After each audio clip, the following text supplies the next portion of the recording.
It began with silence, the kind that only the ocean knows, a calm so deep, so endless, that it could deceive even the most seasoned sailor, and then without warning it shattered.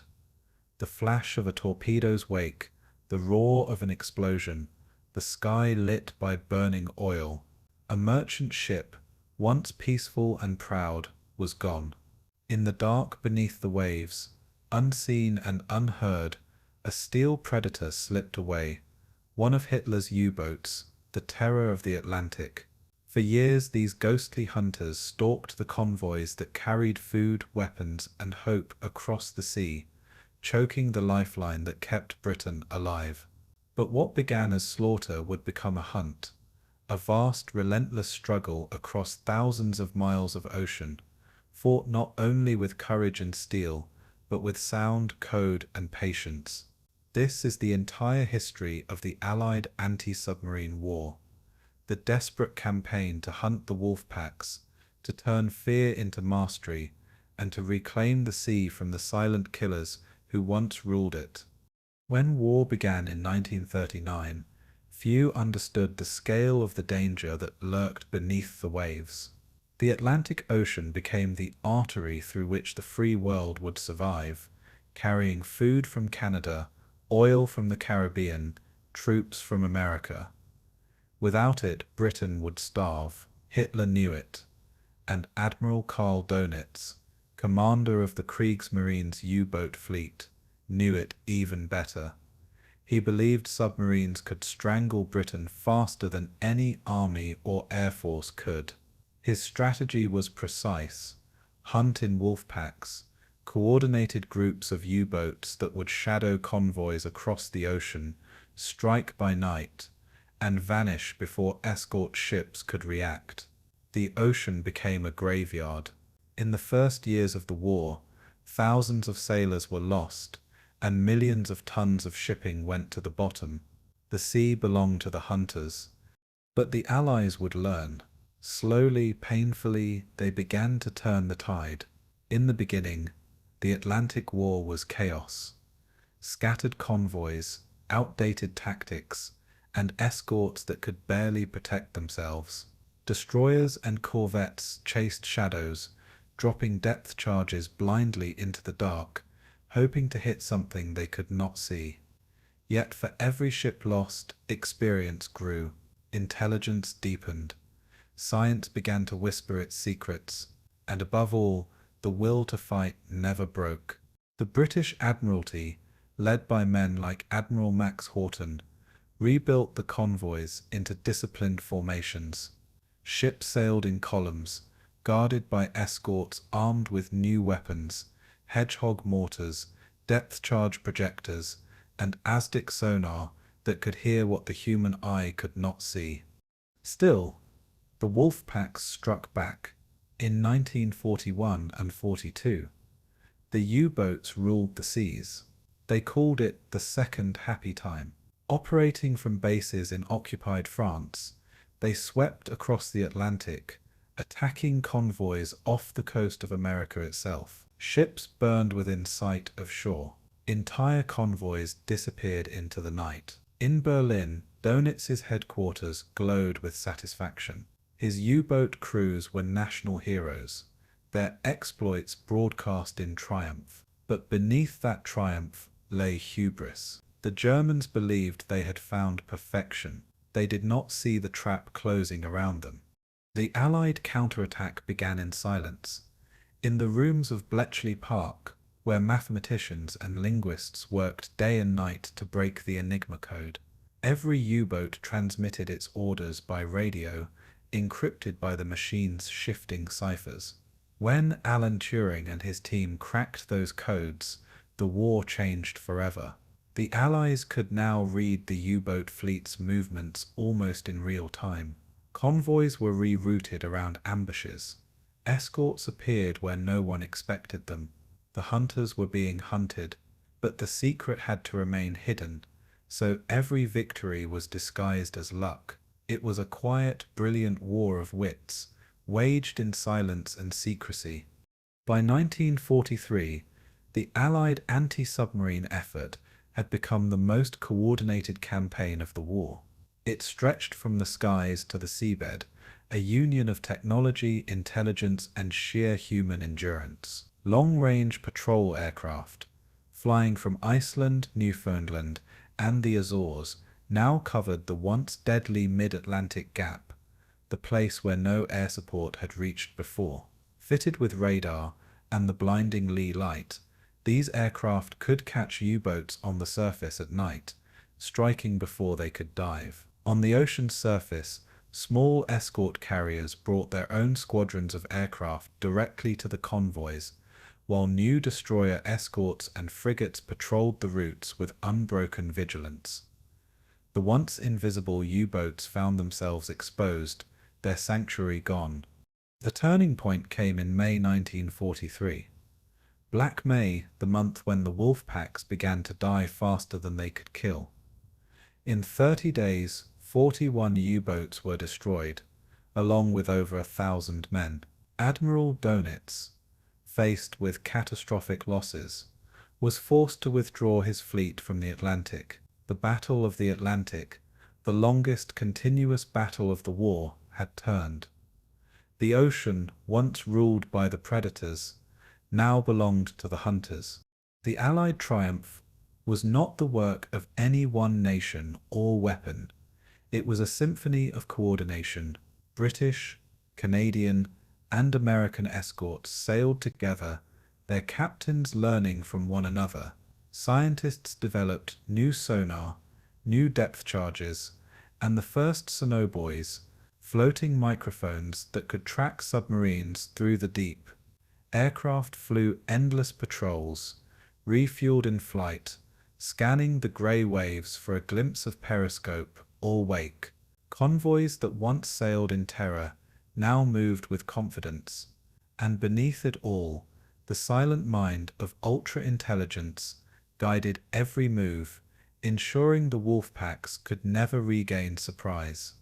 For the U-boat crews, the war had become a death sentence. Once celebrated as knights of the deep, they now lived in constant dread. The moment they surfaced, radar found them. The moment they dove, sonar hunted them. Every dive could be their last. The ocean, once their weapon, had become their coffin. Out of 40,000 men who served in the U-boat arm, more than 30,000 would never return, the highest casualty rate of any branch in the entire war. Their graves lay beneath the Atlantic, silent and cold. When victory finally came, it was not greeted with cheers, but with exhaustion. The Atlantic was littered with wreckage, ships and submarines alike, the bones of a war fought in the most unforgiving theatre on Earth. The Allied sailors, airmen and codebreakers who won that victory did so not for glory, but for survival. They had endured the longest nights, the harshest seas, and the constant knowledge that one mistake meant death. And yet, through discipline, courage, and ingenuity, they turned the tide.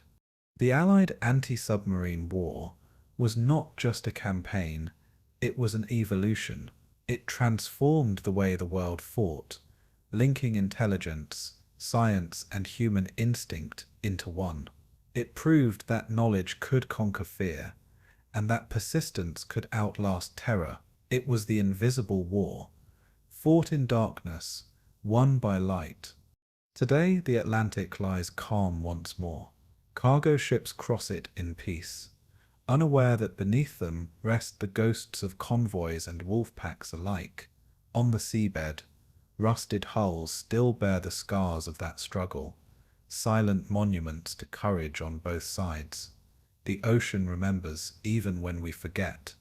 The story of the Allied anti-submarine war is one of endurance, of sailors who refuse to yield, of scientists who refuse to stop thinking, and of a world that learned to fight the unseen. Tonight we return to those cold Atlantic nights, to the radar screens glowing in the dark, to the sonar pings echoing through the depths, to the moment when the hunted became the hunters, and silence gave way to victory. This is the entire history of the Allied anti-submarine war, the relentless hunt for the Wolfpacks, the triumph of intellect over terror, and the battle that kept the world alive. Before we begin, tell me, where in the world are you tuning in from? And what time is it for you tonight? Are you somewhere listening beneath calm skies, far from the cold waves of the Atlantic, or letting the rhythm of the sea carry you back to those long haunted nights? Wherever you are, take a deep breath, settle in, and let me know. I'd love to hear where in time and place you're joining us from tonight. Evening of September 3rd, 1939, 190 miles northwest of Ireland.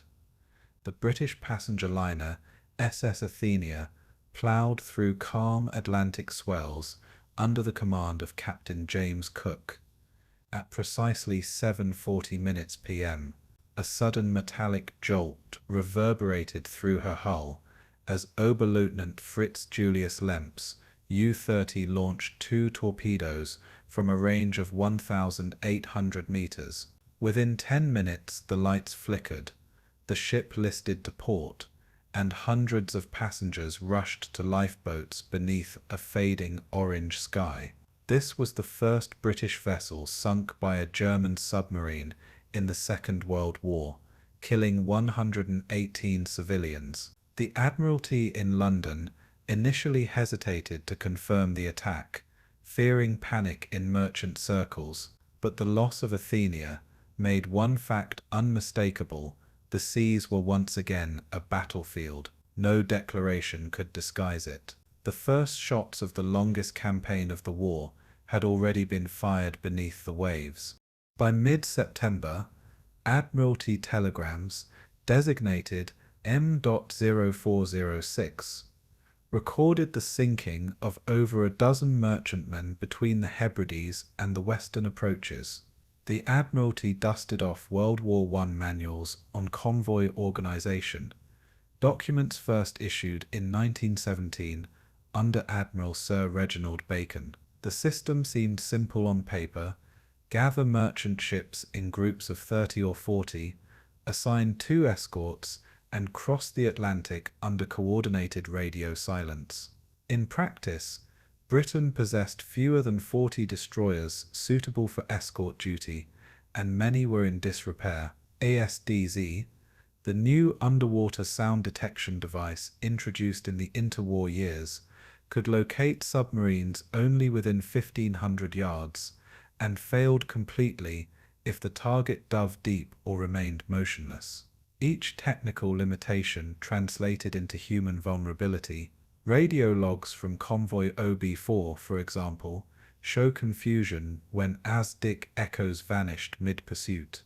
The ocean was too vast, the instruments too crude. Technology promised certainty, but delivered only echoes.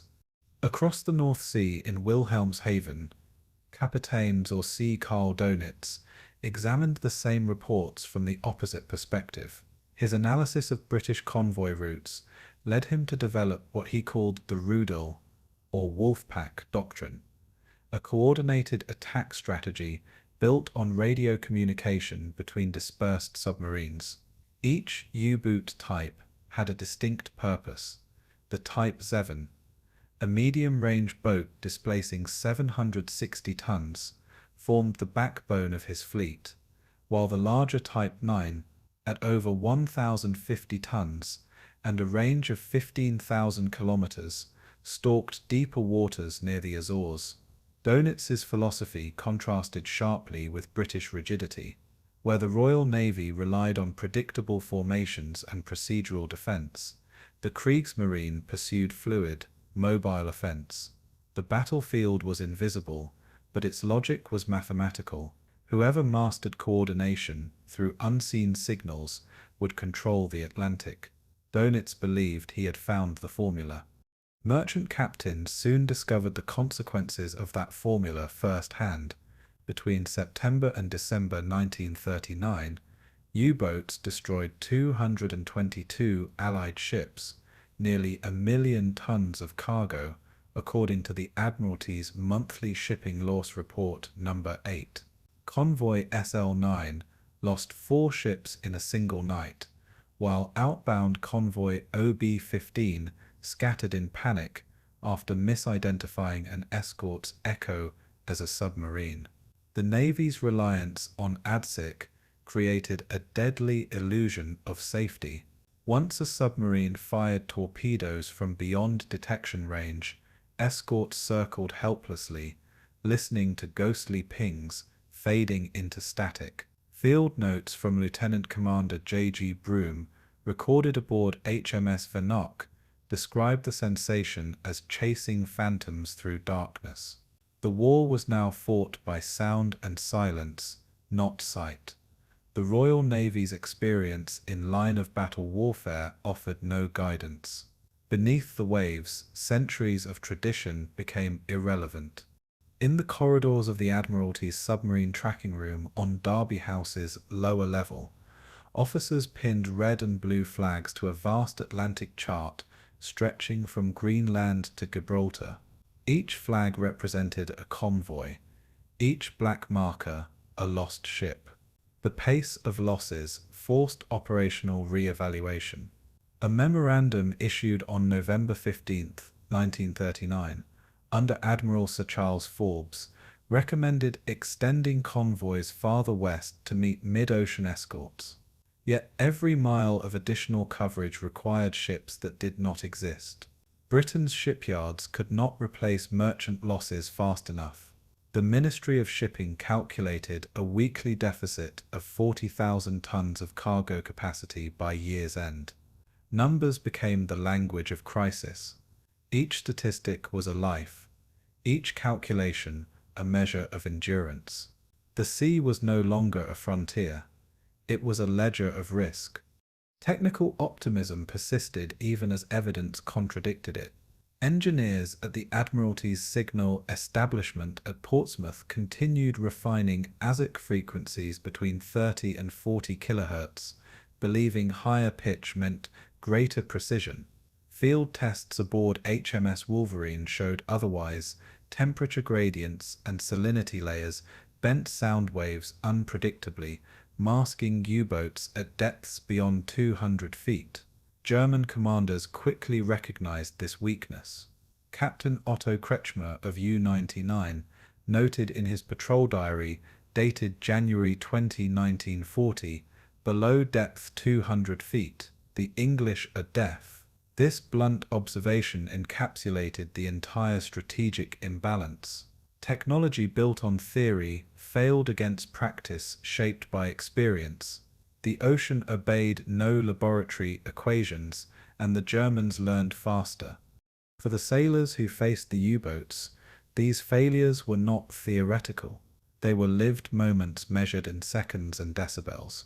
When the tanker British Resource exploded off the Hebrides in February 1940, able seaman Harold Blake wrote in his journal that no enemy was seen, only the sound of rushing air beneath. Survivors described oil fires spreading over calm seas, while rescue ships hesitated, fearing more torpedoes. Each attack eroded morale and faith in command. Letters recovered from merchant seamen's families often mention the waiting, the knowing they were being hunted. The psychological front was as real as any convoy route. Invisibility became the enemy's greatest weapon, and silence its camouflage. The Battle of the Atlantic was becoming a contest of nerves. By spring 1940, the pattern was clear. The Royal Navy was fighting yesterday's war, with tomorrow's tools still unfinished. Each convoy that limped into Liverpool told the same story: gaps in escort coverage, broken communications, and phantom contacts unresolved. In this early phase, Britain survived through improvisation, not superiority. The Admiralty clung to the illusion that discipline could substitute for innovation, even as Dönitz's Wolfpacks multiplied. But within the mounting losses, new ideas were forming, concepts of intelligence, coordination, and technology that would soon redefine the struggle. The invisible war had only just begun. Beneath the grey Atlantic, the first ripples of a larger evolution stirred. The question now was no longer if Britain could endure, but how long it could afford to learn. That question leads us directly into the mind of the man who invented the Wolfpack, Karl Dönitz himself. Autumn 1940. Carnival Headquarters, Lorient, Brittany.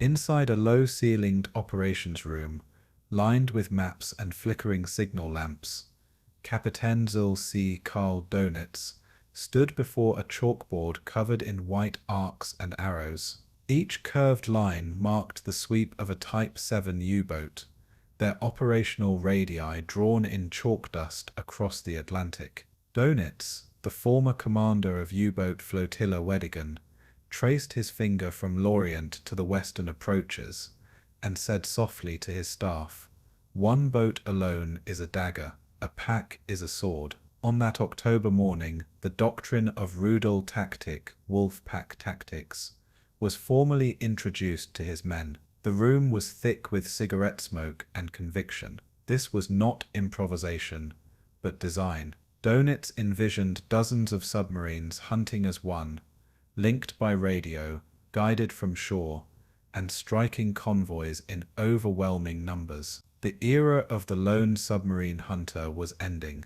A new form of mechanical predation was being born. The tactical foundation of Dönitz's plan lay in communication. Each U-boat carried the shortwave Funkgerät 10 transmitter, allowing encrypted contact with Carnival using the Enigma M3 cipher machine, which rotated 3 rotors through 26 positions for each key press, creating 17,676 possible letter combinations per setting. In theory, this made German messages unbreakable. Practically, it allowed real-time command of boats spread across nearly 3,000 kilometers of ocean. Convoy reports from B-Dienst, the Naval Signals Intelligence Branch, were collated at Lorient and transmitted nightly to the boats surfacing at pre-designated times, usually between 2300 and 0100 hours. Through this radio web,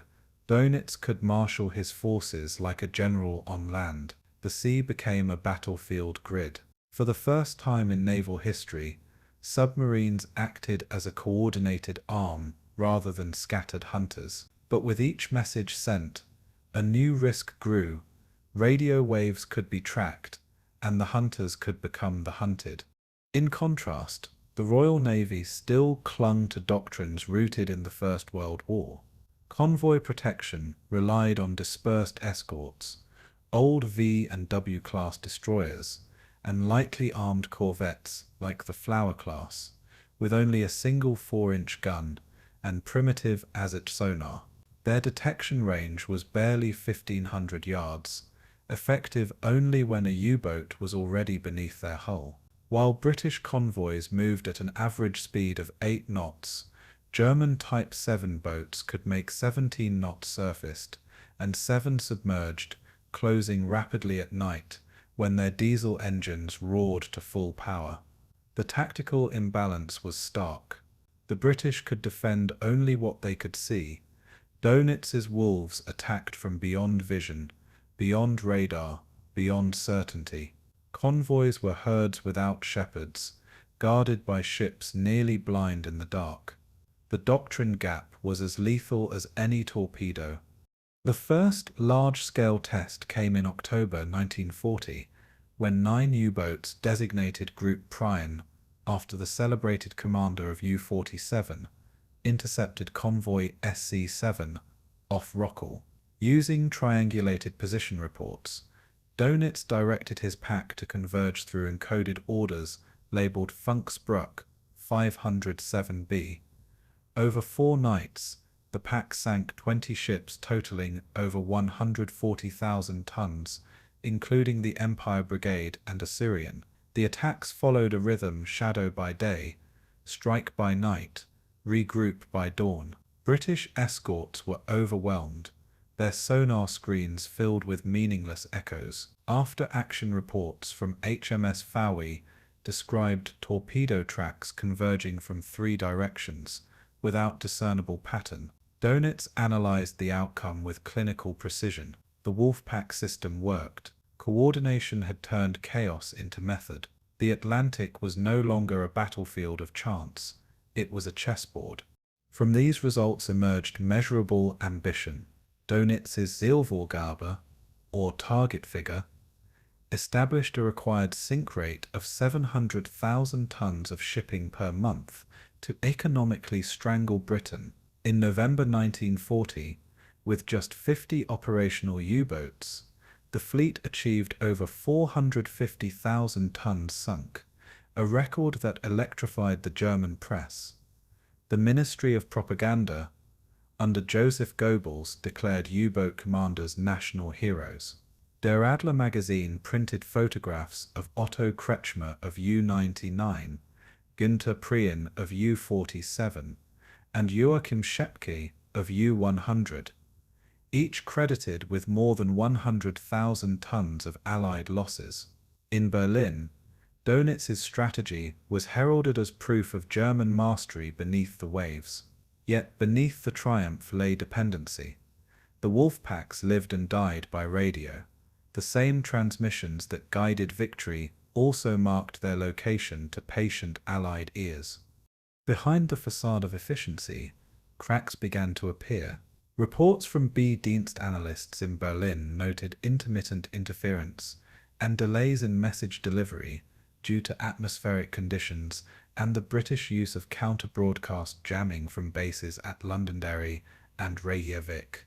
Meanwhile, in Room 40 of the Admiralty and its successor, the Government Code and Cipher School at Bletchley Park, British cryptanalysts under Commander Alastair Denniston had already begun collecting Enigma intercepts, though they had not yet broken them.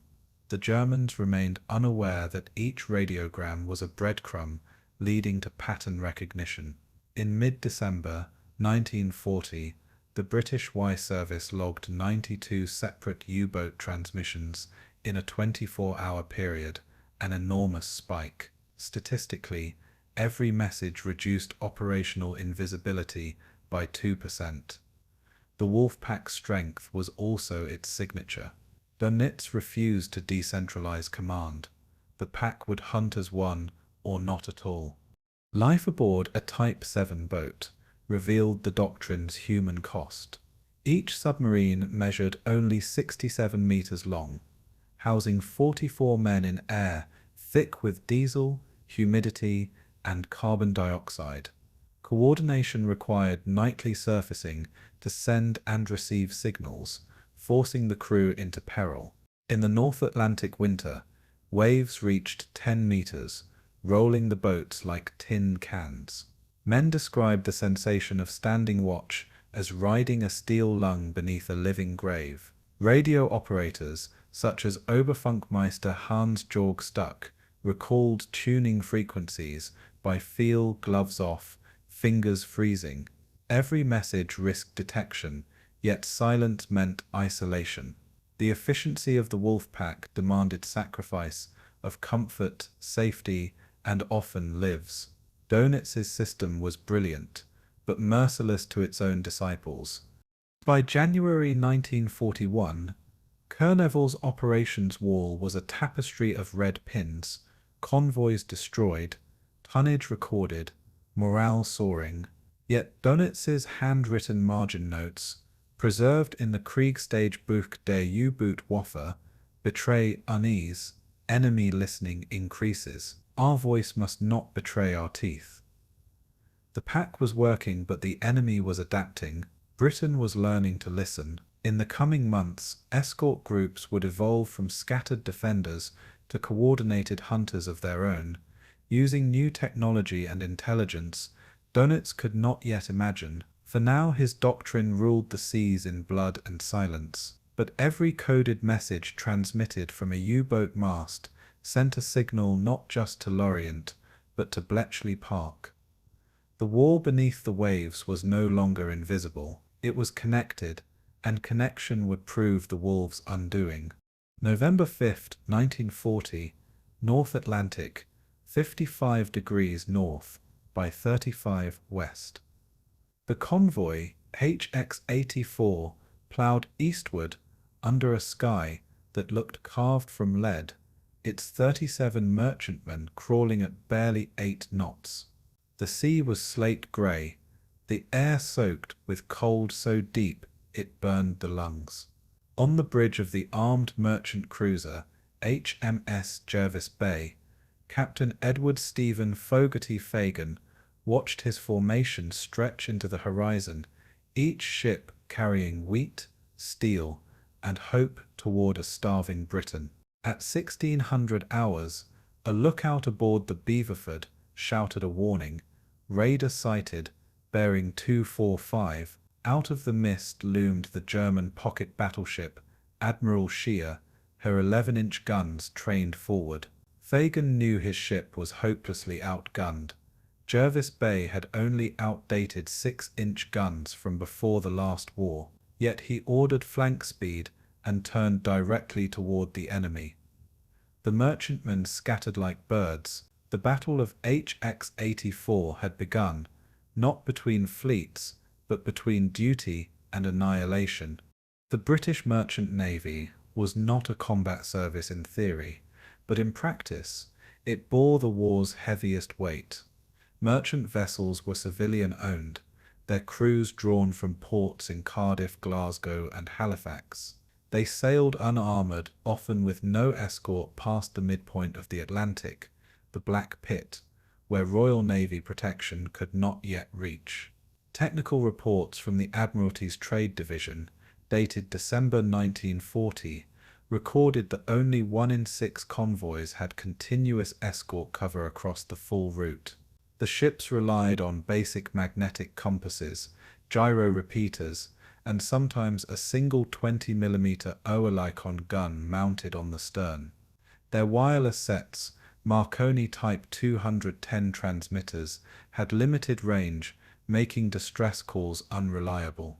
When a torpedo struck, there was no warning, no defense, and often no rescue. Between September 1939 and December 1940, more than 1,000 British merchant ships were sunk, totaling over 4 million gross tons. For the men aboard, survival was not a probability, it was a postponement. The Jervis Bay stand that November evening became legend.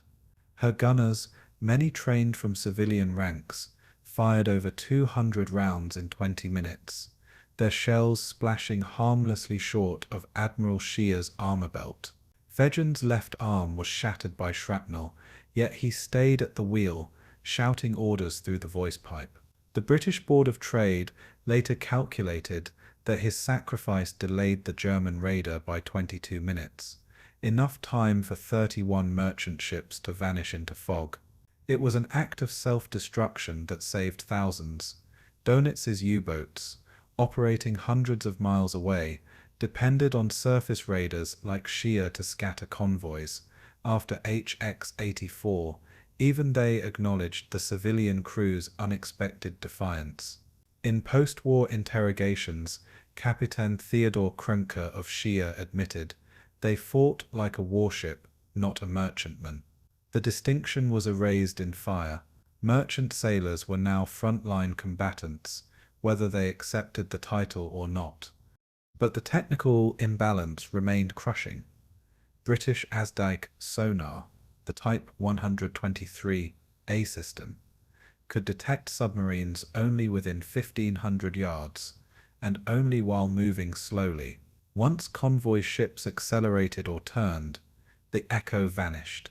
Radar, then in its infancy, was confined to a few experimental sets, like the Type 286 air warning system, useless against low-profile U-boats. The Admiralty's mid-ocean escort gap, an area stretching nearly 600 kilometers between Newfoundland and Iceland, left merchant convoys exposed for days at a time. Records from the Admiralty War Diary, November 1940, note that HX-84 lost 2 additional ships to submarines during this gap before reaching British waters. The practical result was grim arithmetic. Every U-boat sunk 3 ships for each patrol. Without escorts, a convoy was merely a target queue. The North Atlantic had become a killing field of economics, tonnage against time. To fill this vacuum, the Royal Navy turned to what it could build fast. Corvettes, small, cheap, and crude. The Flower-class corvettes, like HMS Bluebell and HMS Aubriesia, were adapted from whaling ship designs. Each displaced only 940 tons, powered by a single 4-cylinder triple expansion engine, producing 2,000 horsepower, enough for 16 knots at full steam. Their armament, a single 4-inch gun, a few Lewis guns, and 35 depth charges, was modest, but their endurance of 3,000 miles allowed them to bridge parts of the gap. Lieutenant Commander John Hardy of HMS Aubriesia described the first escort missions as guarding giants with a slingshot. Yet these tiny ships made the difference between helplessness and hope. By spring 1941, 55 Flower-class corvettes were in service. They were crude, but they were present, and in the Atlantic, presence meant life. Even so, the toll was devastating. Between 1939 and 1941, the merchant navy lost over 1,500 ships and more than 12,000 sailors. By the war's end, the total dead would exceed 30,000, 1 in 4 who served. The Ministry of War Transport's casualty lists filled entire volumes, each name representing a man with no grave but the sea. A report titled Merchant Shipping Losses and National Supply, submitted to Prime Minister Winston Churchill on December 19, 1940, warned that Britain's grain reserves had fallen to barely 4 weeks. If losses continued at current rates, the nation could face starvation by the following spring. The numbers were clinical. Their implications were existential. Every torpedoed freighter brought Britain closer to collapse, not through explosions, but through emptiness. For the men who survived a sinking, survival was its own punishment. Lifeboats were often launched amid oil fires, their wooden planks slick with fuel. Exposure claimed more lives than drowning. In water near freezing, a man could lose consciousness in 6 minutes. Testimony collected by the Merchant Navy War Memorial Committee from survivor William H. Mowat of SS Marina described skin cracking like glass as frostbite set in. When rescue did come, it came from fellow merchantmen, ships that risked becoming victims themselves. There were no medals, no fanfare, only logbooks filled with lines like "lost with all hands" repeated across pages. Yet morale held. The merchant navy fought not for strategy or orders, but because if they did not, Britain would die. The War of Admirals depended entirely on their endurance. By early 1941, the Battle of the Atlantic was no longer a campaign of fleets but of freight. Civilians fought a war of attrition against physics, distance, and the unseen predators below.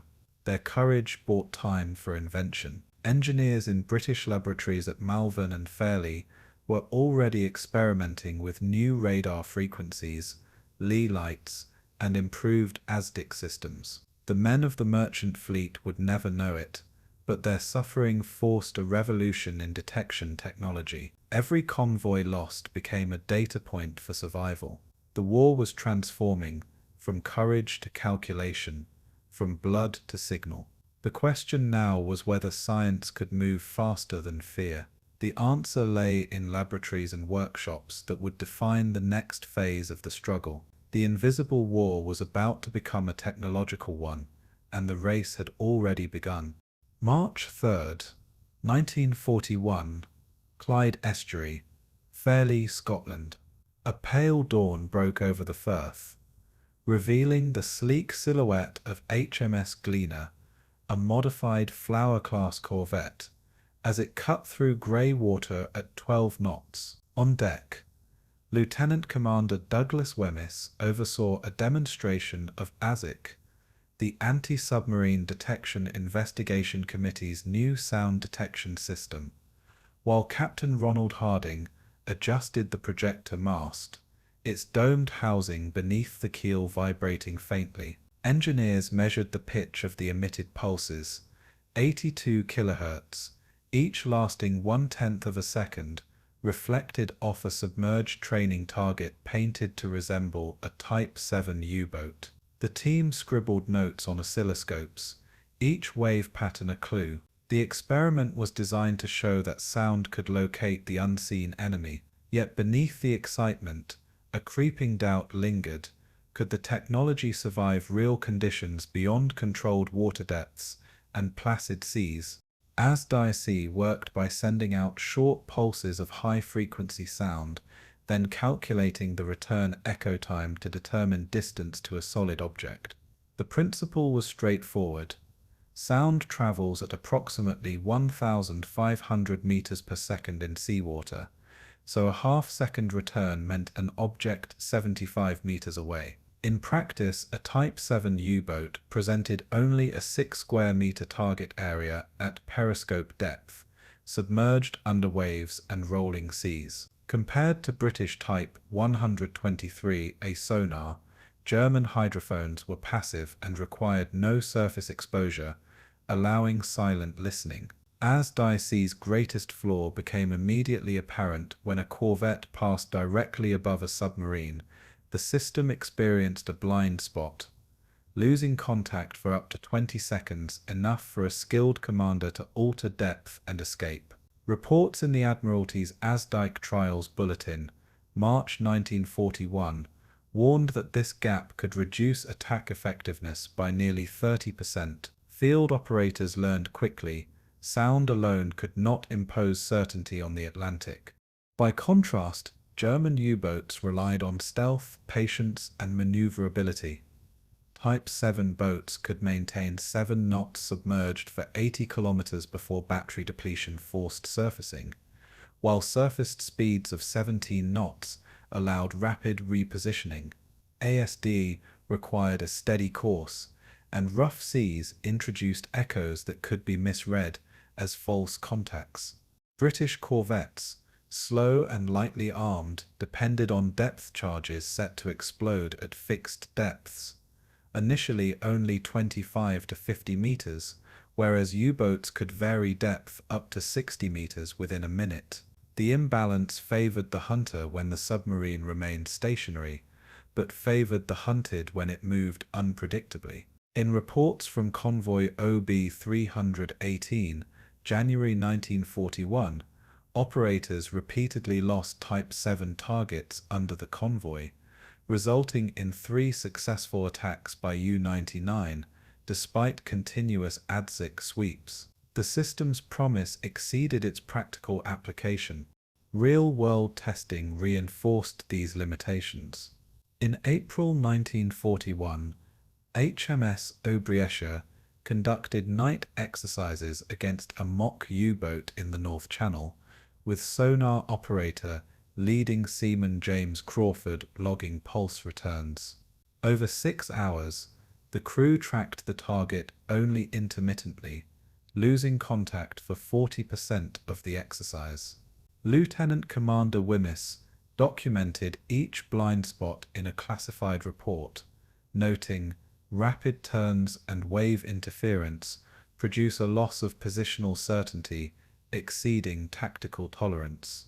Depth charge patterns were fired with predicted gaps, often missing entirely. The exercise revealed that ASIC alone could not secure a convoy without coordinated visual spotting and escort support. The human element, the operator's skill, the captain's judgment remained crucial. Technology had not replaced experience, it augmented it. The broader implication was clear.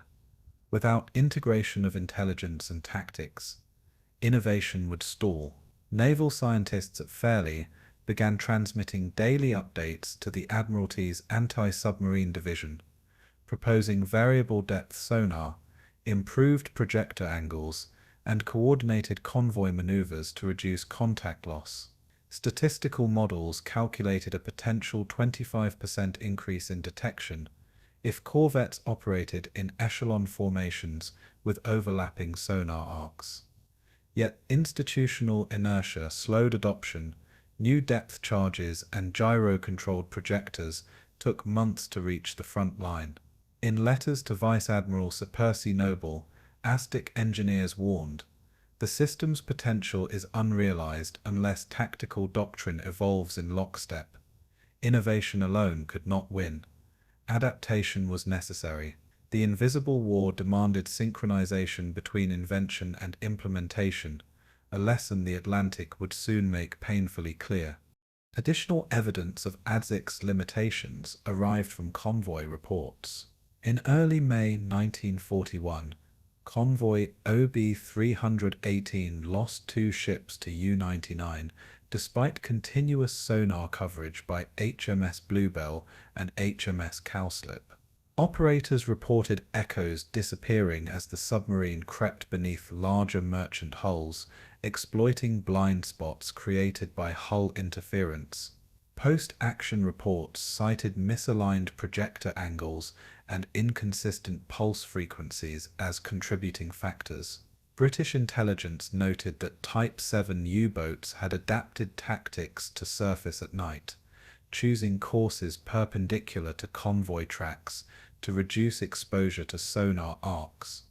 Every success in evasion emphasized that innovation on the enemy side evolved in parallel with British technical efforts.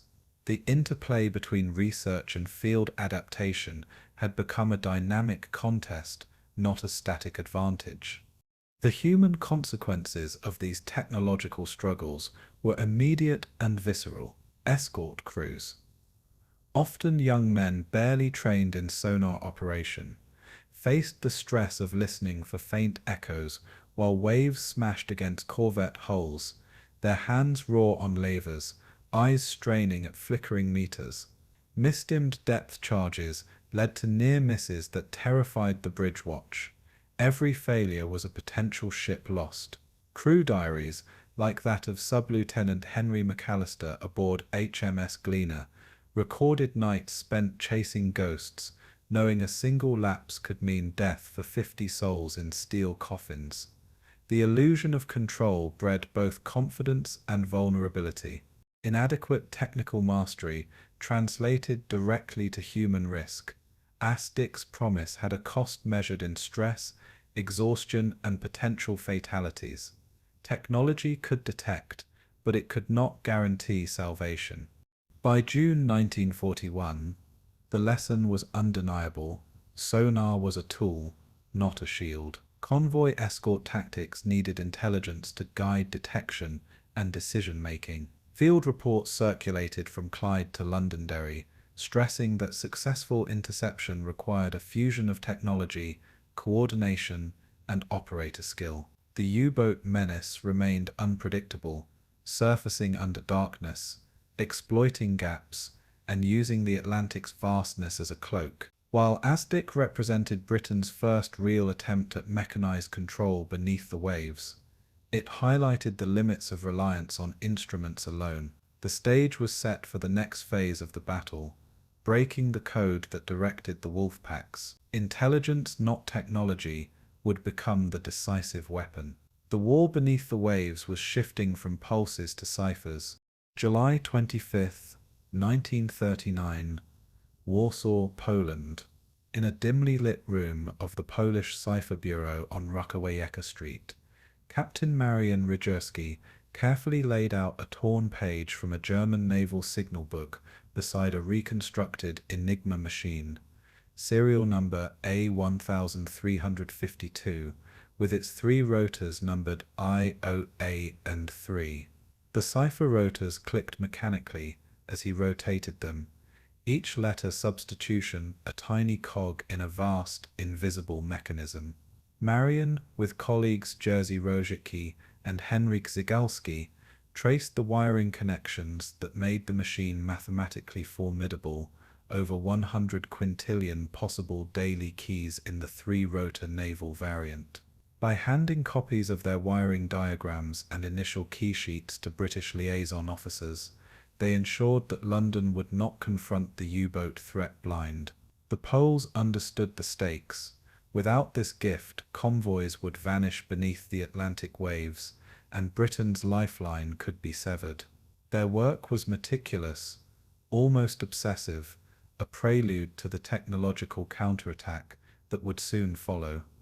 By late 1940, Hot 8 at Bletchley Park hummed with anticipation and mechanical whirring. Alan Matheson Turing supervised a team assembling the bomb, an electromechanical machine designed to replicate Enigma's rotor permutations at unprecedented speed. Each bomb had 72 drums, each drum representing a potential rotor and wiring combination, capable of testing over 50,000 key settings per hour. The naval three-rotor Enigma required a more sophisticated approach than the Army's standard Enigma, because Kriegsmarine operators changed keys daily and included message indicators encrypted independently. Turing's notes from November 1940 indicate that even a single letter misalignment could render the output worthless, yet the potential gain was immense. Intercepts decrypted within 24 hours could reroute entire convoys. Here mathematics and engineering converged with espionage, offering a rare chance to turn the hunters into the hunted. The contrast between German confidence and British desperation was stark. Dönitz's Wolfpacks relied on B-Dienst intercepts and meticulous radio discipline, believing their encrypted transmissions inviolable. Each Type 7 U-boat transmitted position reports, convoy sightings, and tactical orders using three-rotor Enigma with plugboard settings that changed daily. The Germans' faith in mechanical secrecy exceeded the Allies' understanding of practical cryptanalysis, leaving them blind to the fact that thousands of naval messages were being decrypted almost in real time. Compared to the surface reliance on ASDIC, where detection was delayed and often inaccurate, ultra-intelligence offered both immediacy and strategic breadth. British planners could not risk alerting Dönitz, yet every decoded signal carried the potential to reroute an entire convoy away from destruction. The asymmetry was profound. Technology alone was insufficient, but intelligence magnified it beyond its raw mechanical capability. Field application began cautiously. In February 1941, convoy OB-293 was rerouted based on decrypts of U-boat positions intercepted 24 hours earlier.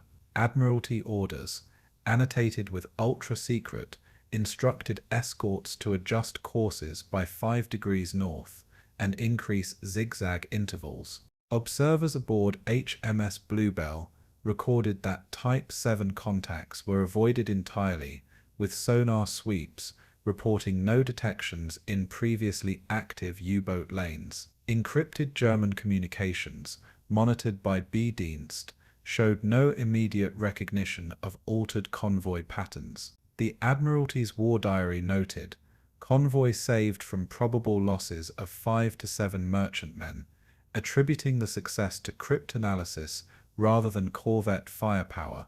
Each operational victory validated the months of abstract mathematics, mechanical assembly, and relentless decoding. Human ingenuity had translated numerical patterns into actionable survival. The broader implications reached beyond a single convoy. By March 1941, analysts at Bletchley Park estimated that ultra-intercepts could potentially prevent 30% of expected merchant losses if integrated systematically. Naval planners began incorporating decrypted positions into operational strategy, balancing risk with the need for secrecy. Every rerouted convoy produced statistical data. Distance traveled increased by an average of 70 kilometers, but losses dropped by 2/3. Turing's team realized that the combination of mechanical processing, cryptanalytic skill, and timely intelligence created a force multiplier, turning raw data into a strategic weapon. The secret war against the U-boats had begun to shape the visible war at sea, converting uncertainty into preemptive action. The Atlantic was no longer entirely a hunting ground for the Germans. It had become a contested domain, guided by minds rather than guns alone. Further evidence of effectiveness emerged from captured U-boat logs.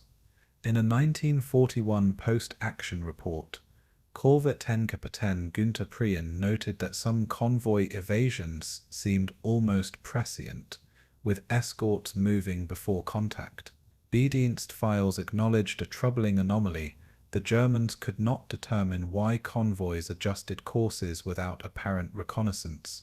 Technical comparisons highlighted that while ASDIC and radar provided localized detection, ultra-intelligence offered predictive capability, often 48 hours in advance.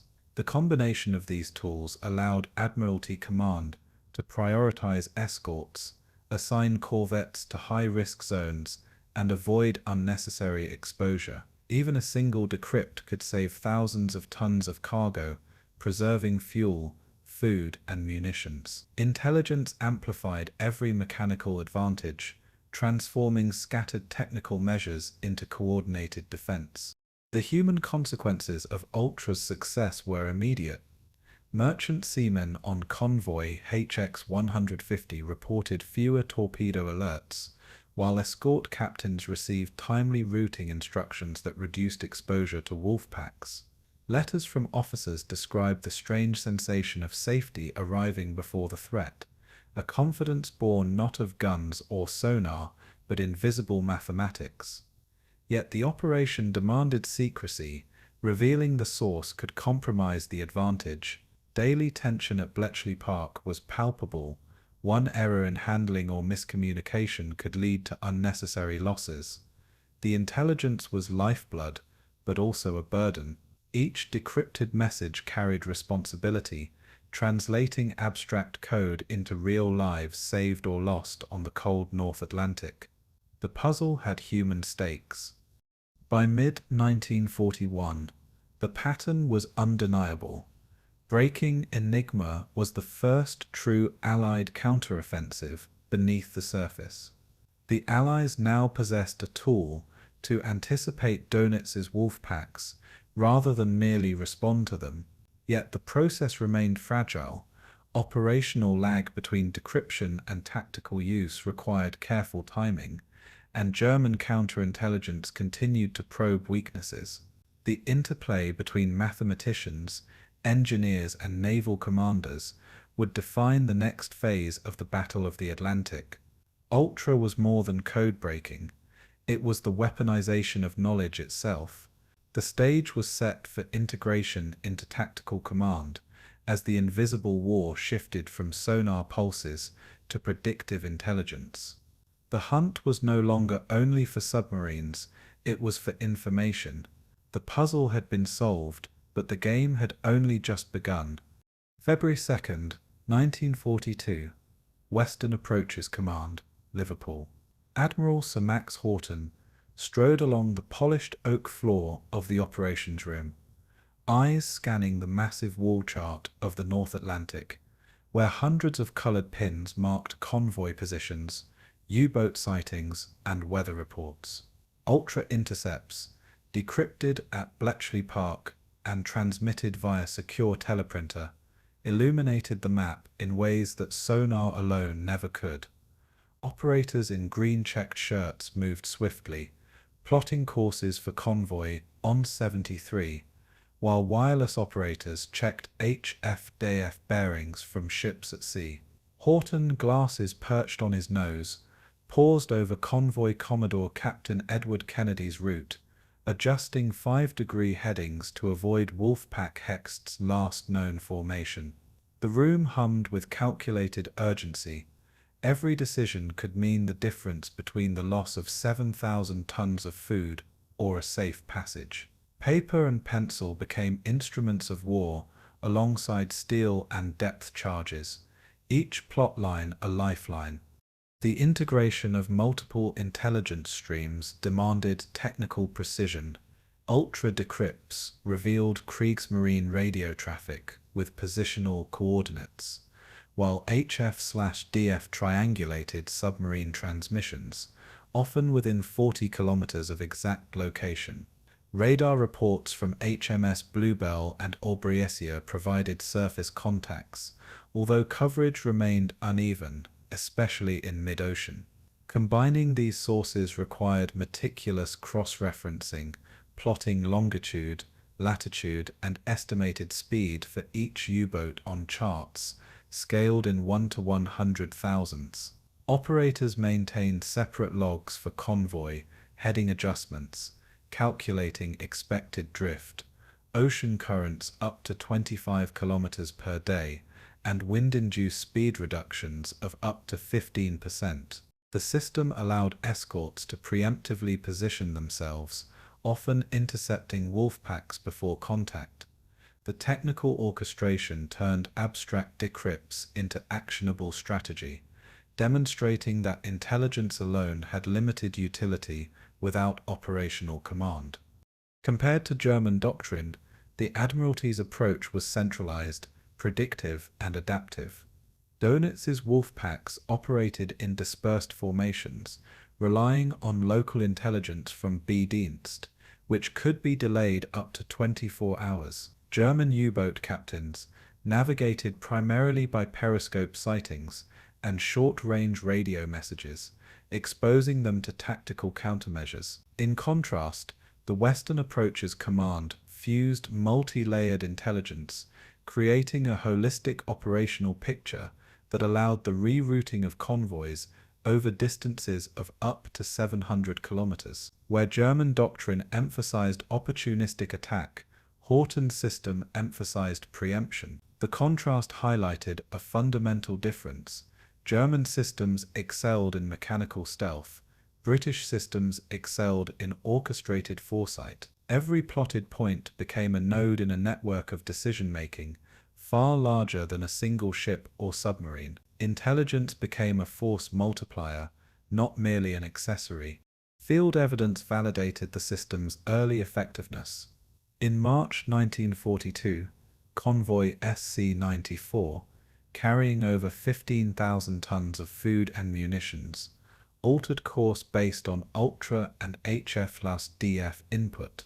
HMS Leith and HMS Wren, part of the 36th Escort Group under Commander Denise Rayner, intercepted a shadowing Type 9 U-boat, forcing it to submerge and break contact. Admiralty records show that 3 subsequent attacks on the convoy were avoided entirely, with merchant vessel losses reduced from the expected 4 to 1. Radar operators confirmed surface contacts at 15 kilometers, corroborating HF/DF positions, while ultra-decrypts showed Dönitz remained unaware of the convoy's adjusted heading. Observers noted that the integrated intelligence network allowed proactive deployment of corvettes, transforming reactive escort patterns into predictive maneuvers. The system's success was measurable and repeatable, providing operational confidence. The broader strategic implications became increasingly clear. Loss rates for convoys under integrated guidance dropped from 12% to 4% between January and May 1942. Admiralty documents, including the operations room log, attributed improvement to informed routing and dynamic escort allocation rather than random chance.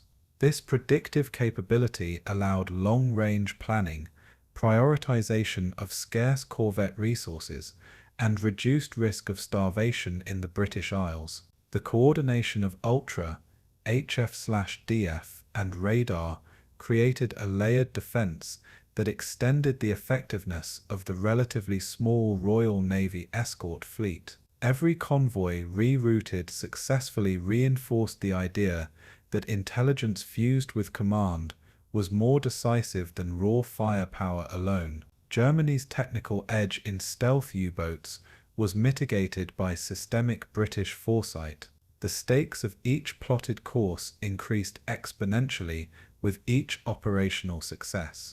Further evidence came from German records captured later. Korvettenkapitän Otto Kretschmer, writing in his post-war memoirs, noted inexplicable convoy deviations in the North Atlantic, where Wolfpack attacks failed despite ideal positioning. Dönitz reports documented repeated frustration as German U-boats lost contact with convoys that appeared to vanish from expected lanes. Comparisons between Allied and Axis intelligence networks underscored a growing asymmetry. Germany's local reconnaissance and radio discipline could not match Britain's centralized predictive approach. Statistical analysis of the 36th Escort Group showed that each additional source of intelligence reduced potential losses by approximately 20%. The operational advantage was compounded nightly, as each convoy movement provided new data for future routing decisions. Technical mastery of the Atlantic became inseparable from intelligence synthesis. The human dimension reflected operational intensity. Plotters worked 12-hour shifts, eyes strained over charts, measuring over 3 meters in width, while operators constantly updated course corrections for vessels traveling at 11 to 14 knots. Admiral Horton personally reviewed convoy adjustments, knowing that a single misplotted pin could cost merchant lives. Captains reported improved morale as convoys experienced fewer surprise attacks, though secrecy prevented them from knowing the true source of their safety. Letters from HF/DF operators described the tension of monitoring German radio traffic while maintaining absolute silence on the source. Intelligence had become both a shield and a responsibility, turning abstract decrypts into tangible protection for tens of thousands of civilians at sea. The convergence of analysis, plotting, and command made the Admiralty's Black Room a nerve center of life and death decisions. October 30th, 1942, Mediterranean Sea. Aboard HMS Petard, British sailors crouched on the rain-slicked deck as Lieutenant Anthony Fasson and able seaman Colin Grazier clutched dripping Enigma codebooks, recovered from the sinking U-559, its Type 7 U-boat hull listing sharply before water claimed it. The wind tore letters from wet gloves, while Chief Petty Officer Tommy Brown scanned the waves, ready to dive for additional ciphers. The action was desperate and precise, requiring calculation under mortal risk. A single misstep meant instant death in 30 meters of turbulent water. On deck, the smell of diesel and salt, mixed with the metallic tang of copper wiring ripped from Enigma rotors. Fasson shouted orders to secure materials as the submarine's aft deck disappeared beneath the foam. This boarding was not a mere tactical maneuver. It was an intelligence lifeline, capturing critical keys that would allow Hut 8 at Bletchley Park to reconstruct German naval traffic. The cost was steep. Fasson and Grazier would not survive the return to the ship. The technical challenge of German ciphers escalated immediately after the loss of U-559. By December 1942, the Kriegsmarine introduced the 4-rotor Enigma, codenamed Triton, primarily on Type 9's U-boats. The 4th rotor increased possible permutations from approximately 150 million to over 200 quintillion, effectively rendering existing bomber machines obsolete. Polish and British code breakers scrambled to understand rotor wiring, turnover notches, and the complex plugboard permutations, which now required iterative testing across multiple bomber configurations. Field use of ultra-intelligence halted for nearly 2 months. Stranding convoy planners without reliable intercepts. Naval analysts estimated that each delay in decryption could result in losses of 10 to 12 merchant vessels per month. The operational impact was immediate and severe, illustrating that intelligence gains were fragile and perishable. Even minor procedural misalignments in bomber wiring introduced errors that could render days of work useless. The comparative dynamic between German and Allied intelligence became a study in contrasting operational philosophies. Dönitz relied on strict radio discipline, believing that the U-boat network security was inviolable, reinforced by B-Dienst intercepts, which confirmed local anomalies but lacked strategic scope. In contrast, Bletchley Park maintained patient, iterative exploitation, capturing materials, analyzing permutations, and reconstructing keys incrementally. German overconfidence in Enigma's complexity blinded them to human factors, weather reports, captured books, and operator mistakes, while British patience leveraged attrition and redundancy.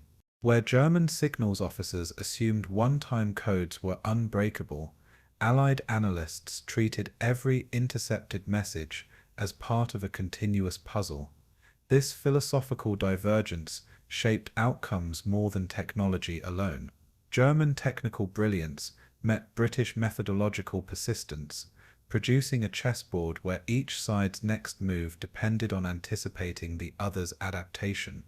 Operational evidence of this tug-of-war appeared repeatedly in convoy outcomes. In January 1943, convoy HX-229, carrying 21,000 tons of coal and food, experienced minimal losses despite shadowing by a Wolfpack of 13 Type 7 and Nikes U-boats. Ultra-decrypts from partially reconstructed Triton keys allowed rerouting over 70 kilometers to avoid contact. Admiralty operational reports logged that corvettes HMS Bluebell and HMS Obriischer intercepted 2 shadowing submarines, forcing them to submerge for over 12 hours and limiting torpedo attacks to only a single vessel. Radar contact confirmed that Wolfpack attacks were disrupted, though B-Dienst logs noted confusion among German commanders who reported phantom convoy positions with no explanation. These field reports demonstrated the direct causal link between code-breaking, strategic decision-making, and reduced merchant losses. Intelligence was not static. It dynamically altered operational effectiveness. The broader implications for the Battle of the Atlantic were profound. Ultra-attrition showed that even temporary lapses in decryption could threaten supply lines, with estimates indicating that British ration shipments could fall by 5% if decrypts lagged by 2 weeks. Conversely, consistent intelligence allowed the Admiralty to allocate scarce escort resources efficiently, reducing average convoy losses from 11% to 3% across winter 1942 to 1943. Strategic planning depended not only on technology, but on captured materials, operator skill, and cross-disciplinary coordination. Intelligence became a living instrument of war, where each failure prompted immediate adaptation. The invisible battle of codes mirrored the physical battle at sea. The tide of success shifted with small but critical interventions. Further evidence emerged from weather ships and captured materials. U-boat weather reports, often considered mundane, provided additional encrypted content that, when triangulated with ultra-intercepts, revealed likely convoy positions. Documents recovered from U-559, combined with intercepted logs from Kriegsmarine meteorological vessels, allowed analysts to reconstruct rotor starting positions with 60% accuracy within 24 hours. Post-war analysis confirmed that the Germans underestimated the cumulative effect of these peripheral sources, failing to appreciate that intelligence was an ecosystem rather than discrete nodes. Comparisons with B-Dienst performance revealed that Allied success hinged on integration, not mere decryption. Ultra's effectiveness was fragile, but reinforced by redundancy and a networked approach that German counterintelligence could not match. Every piece of paper or intercepted signal became a multiplier of operational insight. The human consequences of this cipher war were stark. Sailors risking life to capture codebooks faced near certain death. Analysts endured continuous 12-hour shifts, decoding multi-rotor permutations with minimal rest. Captains relied on invisible guidance, unaware of the source of their altered headings, while the lives of over 30,000 merchant seamen hung on the fidelity of cryptanalysis. Letters from Hut 8 staff describe moments of elation at breakthroughs juxtaposed with despair when messages proved irrecoverable. The constant evolution of German codes demanded intellectual agility, discipline, and a tolerance for failure. Each successful decryption directly saved hundreds of lives and thousands of tons of supplies, making intelligence a visceral, human-centered weapon rather than abstract theory. By spring 1943, the cipher war had reached a critical stalemate. Ultra advantage remained potent but vulnerable, and the Germans continued incremental improvements to enigma and operational procedures. The tug-of-war between code-breaking and encryption underscored the dynamic equilibrium of intelligence. Every breakthrough provoked a countermeasure, and every countermeasure demanded innovation. This ongoing cycle set the stage for the next phase of technological escalation, where radar, sonar, and cryptanalysis would intertwine in increasingly complex ways. The stakes remained existential, as the Atlantic convoys carried not only material, but the lifeblood of the British Isles. Success in this invisible battle would determine whether Britain survived starvation or succumbed to the relentless pressure of Dönitz's Wolfpacks. August 7th, 1942. Off the coast of Cornwall, England, Wellington GR 8 aircraft 29XC lifted from RAF Predanek with the hum of two Bristol Pegasus XV engines generating 800 horsepower each. IM airborne radar, a 10-centimeter wavelength, set housed in a streamlined nose radome.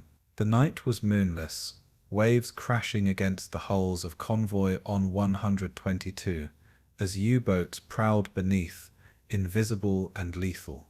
Radar operators, Sergeant Harold Thompson and Corporal Arthur Miles, scanned the cathode ray tube displays, noting returns from a Type thick Siamese Ingi 2,000 meters.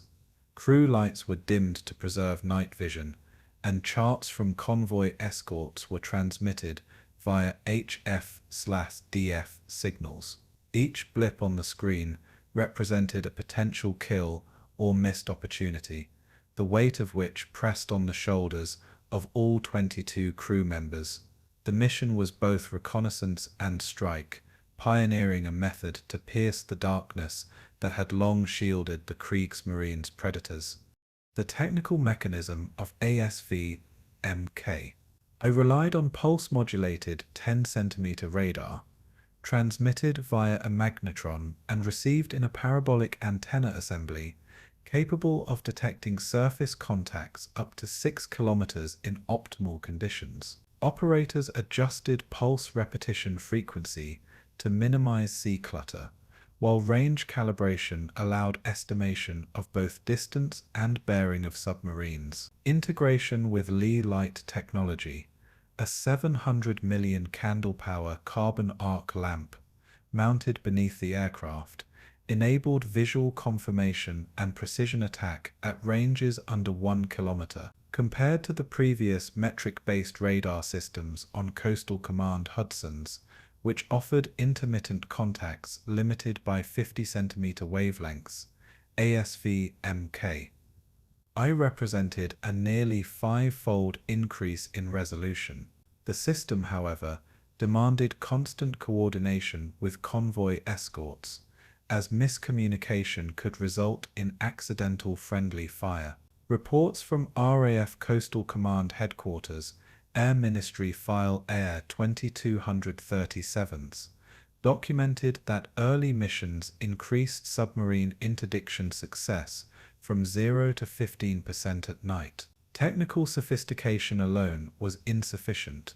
Crew training dictated whether innovation translated to survival or failure. The Allied approach contrasted sharply with German defensive measures. Dönitz's U-boat commanders relied initially on nocturnal concealment, trusting darkness to shield their Type 6, while deploying METOX radar detectors to sense incoming aircraft emissions. METOX, however, responded to longer wavelengths, leaving 10-centimeter radar pulses effectively invisible until close range. Allied engineers leveraged this gap, creating a technological asymmetry where aircraft could detect and attack before submarines could react. German overconfidence in passive detection underestimated both innovation speed and Allied integration of air-sea coordination. In practice, a single Wellington equipped with ASV Mach A7 could influence convoy defense across a 20-kilometer sector, outmatching a lone U-boat's ability to escape. The human cost for Germans was immediate higher attrition, disrupted patrol patterns, and diminished operational confidence. Field evidence confirmed the transformative effect. On September 21, 1942, Wellington GR Mech V829XB located U-203 shadowing convoy SC-105 and illuminated the target with the Lee light. Depth charges dropped from a height of 30 meters, sank the U-boat within minutes. Post-action reports calculated that U-boat night attack success rates dropped from 48% in June 1942 to 20% by September, a reduction measured across 91 engagements in North Atlantic operational theaters. Captain Reinhard Suren, commanding U-564, noted in his Kriegsstage book that aircraft detection prevented 3 attacks on separate convoys in early September. These operational results demonstrated that radar and airborne illumination altered the strategic calculus for both sides. Continuous monitoring of contact logs allowed Allied commanders to reallocate escort resources dynamically. The combined effect of detection and illumination meant that night was no longer an inviolable sanctuary for submarines. The broader implications became evident as Coastal Command refined tactics. Aircraft could now shadow Wolfpacks, directing corvettes such as HMS Bluebell and HMS Obriasia to intercept, reducing merchant vessel losses by 20% per convoy. The technology forced German commanders to adjust sailing formations, submerge earlier, and rely on high-speed transits, which increased mechanical wear and fatigue among U-boat crews. Reports from Air Ministry Technical Branch emphasized that radar-assisted night attacks allowed a temporary mitigation of the Black Gap, a central Atlantic region previously beyond air coverage. Convoy planners incorporated these capabilities into strategic routing, effectively shortening the window of vulnerability by 6 to 8 hours per night. Radar thus became both a sensor and a force multiplier, redefining operational tempo and engagement probabilities. Additional evidence emerged from integration studies between aircraft and escort groups. Coordination trials off Scapa Flow demonstrated that continuous HF/DF communication allowed aircraft to vector escorts precisely onto detected submarines, even under poor visibility. Performance data indicated a 75% detection to engagement success rate in simulated night exercises, compared with only 32% for unassisted surface corvettes. Analysts noted that while the Germans could deploy METOX, the system provided alerts too late to evade combined radar Lee light attacks effectively. Comparative analysis with earlier patrols showed a shift in U-boat patrol patterns, moving farther west and south, which indirectly reduced pressure on northern convoys. Documentation in RAF Coastal Command Action Reports Air 2245 quantified 39 prevented attacks in a single week using this methodology. Integration of multiple technologies, radar, lighting, and HF/DF produced a cumulative effect beyond any single component. The human operational consequences were profound. Pilots endured extended night sorties of up to 12 hours, scanning for minute blips against choppy seas while balancing fuel consumption and crew fatigue. Radar operators developed acute visual acuity, distinguishing between wave patterns and genuine contacts under extreme pressure. Merchant marine crews noted a perceptible reduction in attacks, increasing morale, while U-boat sailors experienced growing frustration and anxiety, which affected performance and cohesion. Each successful interception reinforced confidence in technological adaptation, emphasizing that intelligence, coordination, and innovation were inseparable. Lives were saved, merchant tonnage preserved, and the psychological impact on both sides shifted the strategic balance. By October 1942, the combination of ASV, MPT-R and the Lee Light had begun to close the night gap in the North Atlantic, forcing a re-evaluation of German tactical doctrine. Radar's effectiveness foreshadowed the next stage in the battle for mid-Atlantic control, where sustained air coverage and integration with convoy intelligence would become decisive. Allied forces recognized that technological innovation was now a primary weapon, capable of neutralizing the once dominant U-boat prowling the seas under the cover of darkness. May 5, 1943, mid-Atlantic, 30 nautical miles south of Iceland, escort carrier USS Bogue CVE-9 launched its first Grumman TBF Avenger anti-submarine patrols, engines generating 1,100 horsepower, propellers slicing cold ocean air. Pilots Lieutenant Commander William Sample and Lieutenant Ralph Johnson adjusted ASV-MK and radar arrays while monitoring the Lee Light systems, preparing for coordinated night strikes against lurking Type VIX I-5C U-boats. Merchant ships of convoy HX-233 plowed through choppy waters below, cargoes of food, oil, and munitions, critical to sustaining the United Kingdom. Escort vessels including USS Ebert D-768 and HMS Loch Killen maintained station while high-frequency direction, finding antennas, triangulated German radio traffic.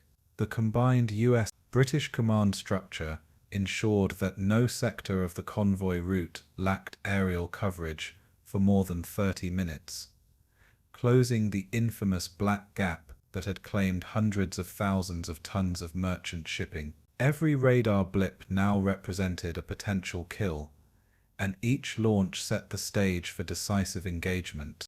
Technical development centered on the consolidated B-24 Liberator, modified for long-range maritime patrols, capable of flying 2,800 kilometers without refueling, equipped with ASV-MK radar, a 10-centimeter pulse system integrated with a cathode ray display and linked to a forward-firing Lee Light. These aircraft extended detection ranges by nearly 50% over previous models. Fido homing torpedoes, weighing 850 kilograms with acoustic seekers, allowed aircraft to attack submerged U-boats without visual contact, a leap over depth charges, which required precise positioning.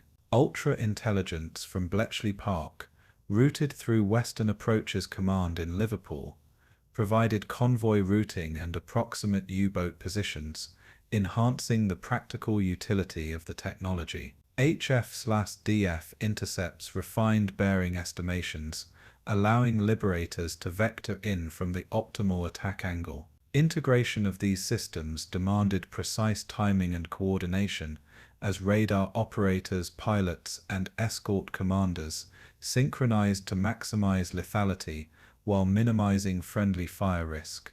Comparison with early 1940 Atlantic operations highlighted dramatic improvement.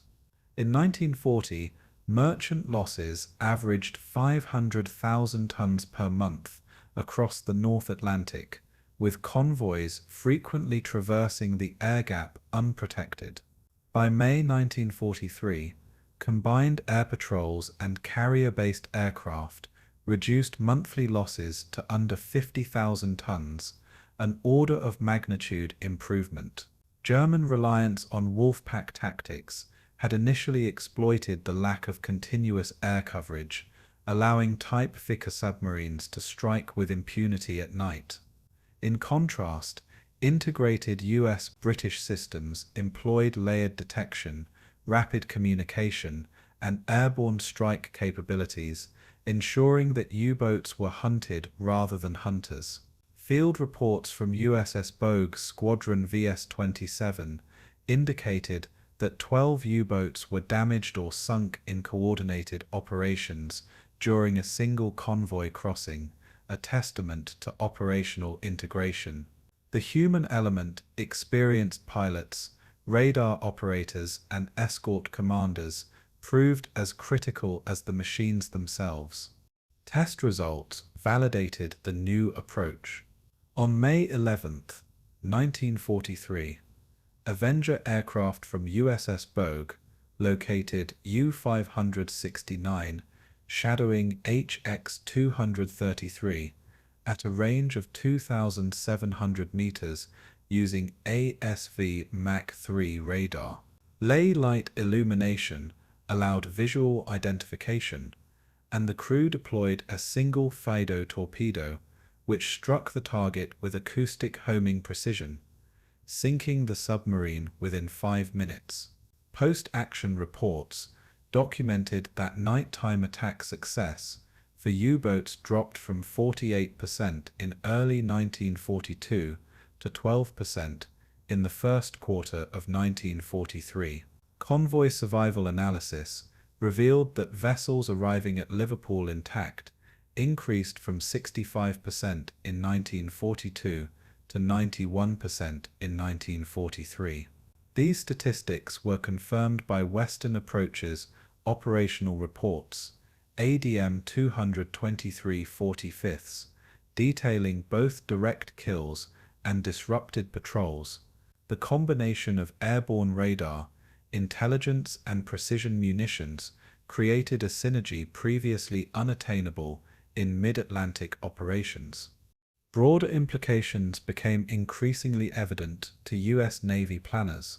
Long-range air coverage eliminated the once deadly air gap, forcing Dönitz to reconsider Wolfpack concentrations and the timing of attacks. Convoy planners recalibrated shipping schedules, incorporating predicted U-boat movements derived from ultra-decrypts, which were then synchronized with aircraft patrol cycles. Escort carriers such as USS Card CVE-11 demonstrated the ability to project power over 4,000 square kilometers of ocean, a strategic depth previously reserved for surface fleets. The psychological impact on U-boat crews was notable. Apprehension replaced confidence, and operational fatigue increased due to forced submerged transits and evasion maneuvers. Allied logistics benefited immediately, with critical fuel and munitions shipments arriving reliably, sustaining frontline operations in North Africa and preparing for the eventual invasion of Europe. Additional supporting evidence emerged from operational exercises integrating HF/DF bearings, radar, ultra-intelligence, and long-range aircraft. A simulated patrol, conducted between May 13th and 19th, 1943, reported that combined detection to engagement success reached 78%, compared with 28% in uncoordinated patrols of 1941. Liberator aircraft equipped with video demonstrated an effective engagement envelope of 1,200 meters horizontally and 300 meters vertically, a dramatic improvement over depth charge attacks requiring visual acquisition. Observers noted that German countermeasures, including METOX and enhanced acoustic decoys, failed to restore previous effectiveness against integrated air-sea operations. The cumulative result was a strategic inversion. Convoys could now traverse previously perilous regions with far lower risk, while U-boat operational freedom contracted substantially. Human and operational consequences were tangible. Escort carrier crews experienced long patrols lasting up to 16 hours, navigating storms, night darkness, and intermittent communications. Pilots reported that precision radar and video reduced stress associated with visual-only attacks, but demanded constant mental engagement to interpret fluctuating returns. Convoy masters observed tangible decreases in attacks, enabling merchant vessels to maintain schedules and preserve cargo integrity. Meanwhile, U-boat crews endured increased attrition, both physically and psychologically, as evasion became nearly impossible in sectors with sustained airborne coverage. Coordination between American and British personnel fostered inter-allied trust, operational discipline, and shared tactical innovation, providing a model for combined maritime strategy. By late May 1943, the mid-Atlantic air gap was effectively closed, signaling a decisive turning point in the Battle of the Atlantic. U-boat Wolfpacks faced continuous surveillance and attack, diminishing the threat to convoys and ensuring that vital tonnage flowed unimpeded. Tactical success now relied on further refinements, extending patrol ranges, maintaining intelligence secrecy, and developing countermeasures against evolving German technology. May 5, 1943, Mid-Atlantic, Convoy ONS-5, cutting through rolling waves amid moonless darkness. U-boat U-125, commanded by Kapitän-Leutnant Hans Rudolf Rosing, surfaced briefly to recharge batteries, sonar pings, and distant propeller noise betraying dozens of Allied escorts. Hedgehog mortars clicked into readiness aboard HMS Itchin K-219, radar arrays on destroyers and corvettes lighting intermittent glows across the ocean, like a battlefield mapped in phosphorescence. Crewmen strained at periscopes, binoculars, and ASV-MAC-I radar screens, measuring the distance of approaching Liberator aircraft at 3,000 meters, while plotting evasive maneuvers. Communication from BDU headquarters in Flensburg relayed fragmented ultra-intercepts, suggesting the convoy had received continuous air cover for over 12 hours. Every shadow on the waves, every radar blip, carried lethal significance. Technical decline in U-boat survivability became apparent under this new operational pressure. Type Vic-Xiphi submarines displaced 763 tons submerged, with maximum submerged speed of 7 knots, a fraction of the Allied destroyer's 18-knot radar-assisted pursuit speed. Hedgehog mortars, launching 29 contact-fused projectiles in rapid succession, allowed escorts to engage submerged targets without losing sonar contact, unlike traditional depth charges which left blind intervals of up to 20 seconds. METOX radar detectors on U-boats, intended to sense Allied emissions, failed to provide early warning against 10-centimeter ASV-MAC-3 radar employed by aircraft, rendering surface evasion increasingly futile. Post-action reports from BDU documented a median detection range reduction from 2,000 meters in early 1943 to just 800 meters by May. Technical innovations, once providing tactical advantage, now became liabilities under combined air-sea pressure. Comparing operational philosophies highlighted the shift. Early Wolfpack doctrine relied on stealth, shadowing, and night surface attacks against unescorted convoys, maximizing psychological impact and tonnage sunk. Allied forces, by integrating long-range aircraft, ultra-intelligence, HF/DF triangulation, and radar-guided escort tactics, inverted the threat environment. Whereas in 1942, a single Wolfpack could damage 50,000 tons of merchant shipping in a week, by May 1943, ONS-5 saw 40 U-boats engaged, 28 forced to disengage, and 12 sunk, with only minor damage inflicted on the convoy. German overconfidence in Enigma security and METOC's efficacy contrasted sharply with Allied patience, resource integration, and redundancy. Tactical advantage had shifted decisively. Field evidence confirmed operational reality. On May 7, 1943, HMS OB G66 detected U-764 at 1,500 meters using Type 271 radar and deployed a Hedgehog salvo, scoring 6 direct hits within 12 seconds and sinking the submarine in under 10 minutes.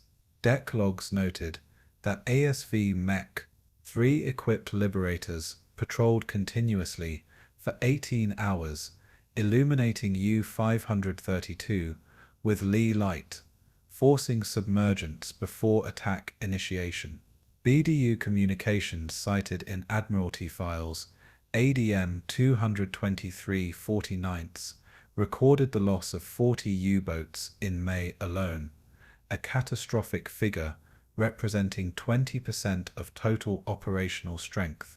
Ultra intercepts corroborated that continuous air coverage disrupted Wolfpack coordination, forcing erratic routing and reducing attack success to under 15%.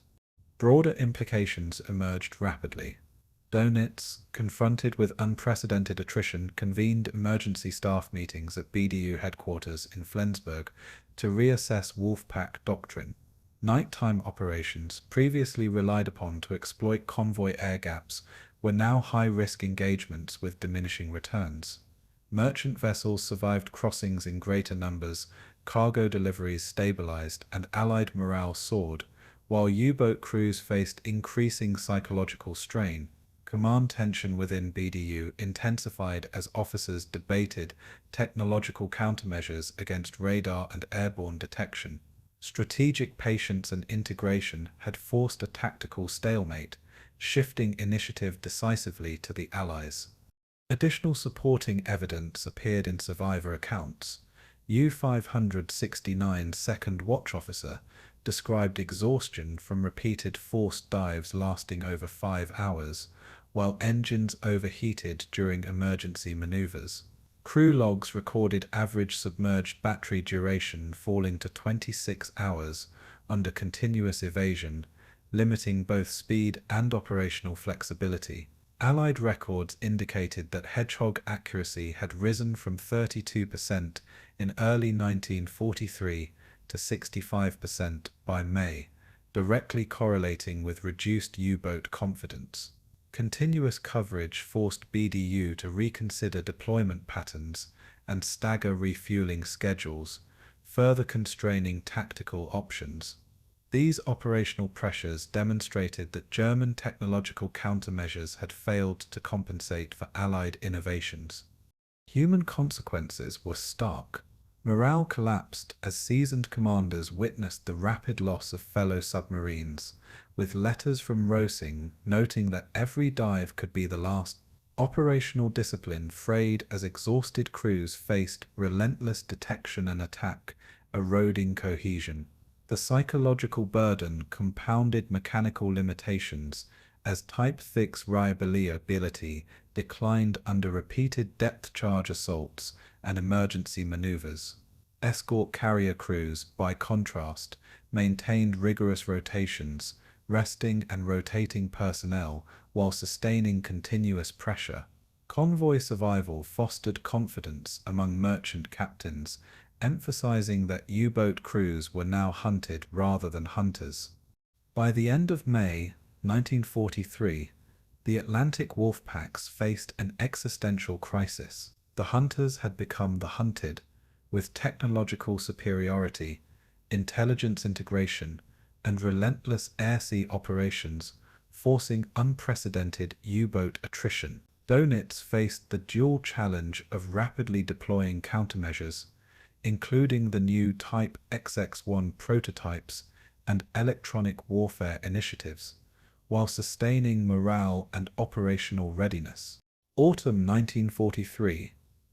Blohm and Voss Shipyard, Hamburg, Germany. Engineers in oil-stained overalls clustered around the hull of the first Type 6-1, designation U-2511, measuring 38 meters of sleek, aluminum-finished superstructure optimized for underwater streamlining. Admiral Karl Dönitz had just signed the order for radical redesigns, demanding silent, high-speed underwater operations to evade Allied radar and sonar advances. Blueprints displayed 24-cell battery banks, larger than any Type 6 predecessor, and a fully pressurized hull rated for depths of 150 meters, nearly doubling operational survivability. Workmen calibrated electric motors capable of 445 shaft horsepower for submerged travel at 17 knots,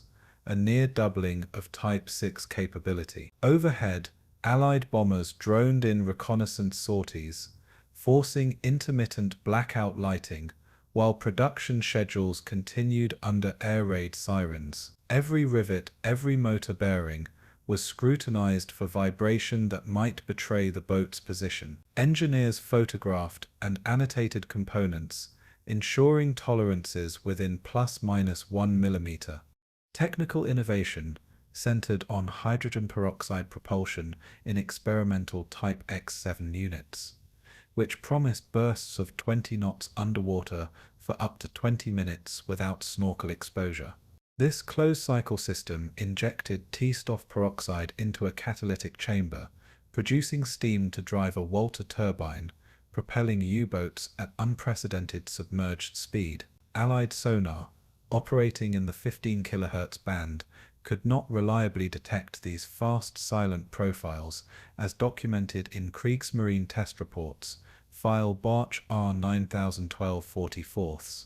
The Type XXOS streamlined hull reduced drag by 30%, cutting detection signatures and improving battery endurance from 72 to 96 hours at 4 knots. Engineers compared this to the Allies' Liberator aircraft radar reach of 2,000 meters and concluded submerged speed could mitigate exposure time. Crew training incorporated simulated sonar sweeps, documenting that engagement windows shrank to under 30 seconds before detection became probable. Innovation raced ahead of enemy countermeasures on paper. Comparative analysis revealed a technological paradox. Allied sonar and ASV-MAR, the Thur radar, had achieved operational consistency across the Atlantic, while Type XX-1 promised theoretical superiority but lacked field validation. Type VIC boats, once dominant, had a 15% survival rate against combined air-sea tactics. Type XX-1 projected survivability at nearly 60% if deployed fully. Yet production bottlenecks delayed deployment, where Allied escort carriers maintained continuous anti-sub coverage. German shipyards faced material shortages, forced labor constraints, and repeated bombing raids, particularly at Kiel and Hamburg, limiting output to 1 to 2 boats per month versus planned 6. Tactical advantage existed in design alone. Operational advantage lagged dangerously. Trials in late 1944 confirmed capabilities under controlled conditions. U-2511 achieved submerged speeds of 17.5 knots, exceeding the design target of 17 knots, with silent electric motors registering less than 40 decibels at 10 meters, effectively undetectable by Allied passive sonar. Test dives reached depths of 155 meters, slightly beyond hull ratings, with battery endurance clocked at 97 hours at 4 knots. Allied post-war analysis, including Royal Navy interrogation reports of captured engineers, corroborated these figures, noting that previous Type ZIG submarines could not match submerged endurance or speed.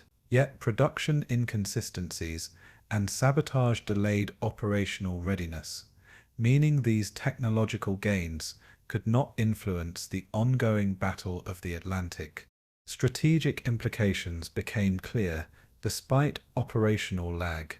Type XX Ames electric and hydrogen peroxide systems threatened to restore German initiative in anti-convoy operations, potentially reversing Allied advantage if deployed en masse. Dönitz, monitoring projected output, realized that even with accelerated production, only 25 Type XX AIM boats would be operational before the first quarter of 1945, insufficient to counter the continuous Allied air-sea coverage. Engineering reports warned that material shortages in copper and high-grade steel further constrained speed of completion. The innovation gap between German theoretical capability and Allied integrated systems remained a critical bottleneck, with consequences extending to morale, planning, and strategic risk assessment. Additional evidence emerged from surviving design documents and post-war interviews. Type XX on-bar sonar arrays allowed a 45-degree forward arc detection, superior to Type C IC's 20-degree coverage, while automatic torpedo reload systems cut engagement time from 15 minutes to under 4. Engineers compared these specifications to the Allied Hedgehog system and ASV Mk, fur-equipped Liberators, concluding that while detection ranges remained challenging, attack windows could be minimized. Reports from the shipyard noted that Allied bombings destroyed 20% of assembly jigs and delayed electrical fitting schedules by 35 days, producing cascading setbacks. Field simulations demonstrated that the Type XX wall, while technologically advanced, could not overcome production delays or Allied operational superiority. Human consequences were profound. Submarine crews trained in electric propulsion confronted new complexities and unfamiliar emergency protocols, from hydrogen peroxide handling to high-voltage battery management. Captain Hans Werner Krauss wrote in logs that every dive carries the promise of safety, but also the risk of mechanical failure unseen in Type ZIF operations. Engineers, pressured by both Dönitz and Luftwaffe bombing threats, worked 12-hour shifts, documenting every anomaly under duress, knowing lives depended on precision. Morale fluctuated between pride in engineering achievement and frustration at strategic impotence, as boats launched too late to influence convoy operations. Tactical potential existed, yet operational reality lagged dangerously behind. By December 1944, the first Type XX-1 boats had completed trials, but their impact on the Battle of the Atlantic remained speculative. Innovation had outpaced circumstance, and Allied integration of radar, sonar, and long-range air patrols continued to dominate mid-Atlantic operations. The new Wolves, electric and silent, promised a glimpse of post-war submarine warfare, influencing Cold War naval strategy, but could not alter the immediate trajectory of defeat. Dönitz faced the bitter recognition that technology alone could not compensate for attrition, Allied production, or continuous surveillance. Spring 1944, Casablanca Convoy Assembly Point, Morocco. Captain Edward J. Smith of Escort Group 54 leaned over the plotting table as Type 271 centimetric radar screens flickered with signatures of incoming U-boats at ranges up to 8,000 meters. Hedgehog mortars were preloaded, their 24 spigot bombs ready to launch in precise salvos. Engineers in nearby laboratories fine-tuned FIDO acoustic homing torpedoes, each weighing 2,000 pounds with a 3-knot maximum divergence from target, designed specifically for submerged submarine attack. HF/DF antenna arrays along the North African coast monitored U-boat transmissions, triangulating positions with an accuracy of under 5 nautical miles. War diaries recorded that 15 U-boats were sunk during April by combined Allied operations, a dramatic improvement over losses of only 3 per month in late 1943. Convoy routing now integrated ultra-decrypts in real time, shortening response windows from 12 hours to under 3. Every system from sonar to air patrol coordination was interconnected, producing a web of detection and destruction. Technical integration required exhaustive calibration. Hedgehog mortars, capable of firing at a 35-degree arc, were paired with sonar data from Type 144 and 147 sonar arrays, generating firing solutions within 20 seconds. FIDO torpedoes homed on broadband propeller noise, operating at 75 decibels minimum, and could adjust course up to 90 degrees to maintain lock. Radar operators tracked U-boat periscopes piercing the surface, feeding targeting information directly to attack officers. Allied planners compared these systems to the U-boat's METOX radar detectors and hydrophone arrays, concluding that German countermeasures were increasingly obsolete. Industrial precision mattered. Each Hedgehog round had tolerances of ±2 mm, while FIDO guidance electronics required recalibration every 15 sorties. Documentation in Admiralty Report ADM 234/44 confirmed that coordinated multi-system attacks increased kill probability from 18% to 64% per engagement. Engineers and officers noted that even slight misalignments could reduce success rates by half, demonstrating the critical interplay of intelligence and machine reliability. Comparative analysis highlighted systemic superiority. German Type 6 and XOV boats relied on stealth and speed, but Allied detection integration nullified these advantages. Hedgehog mortars allowed attacks without losing sonar contact, whereas U-boats had previously escaped under cover of evasive maneuvers. Type 6 XOV electric propulsion offered silent running, yet Allied HF/DF arrays now tracked wireless emissions in real time. Loss statistics confirmed the shift. U-boat sinkings increased from 40 units in March to 71 in May, while new German production failed to keep pace, averaging only 36 replacements per month. Allied flexibility contrasted sharply with German rigidity. Operational systems could reroute convoys, redistribute aircraft, and concentrate firepower within hours. Enemy reports, later captured and analyzed in Naval Intelligence Intercept files, acknowledged the impossibility of coordinated evasion against multiple overlapping detection methods. Field evidence reinforced the theoretical advantage. On the night of May 22nd, Convoy Cu-84 experienced a coordinated attack against U-489. Hedgehog salvo struck at 70 meters, scoring 6 detonations within 30 seconds. FIDO torpedoes, dropped from Liberator aircraft, engaged simultaneously, with hydrophone feedback confirming 3 hits on submerged targets. Type 271 radar maintained tracking even in low visibility conditions, logging periscope movement and wake patterns. Post-action reports noted that the attack, once requiring hours and multiple contacts, was completed in under 15 minutes, with only minor evasive success by the U-boat.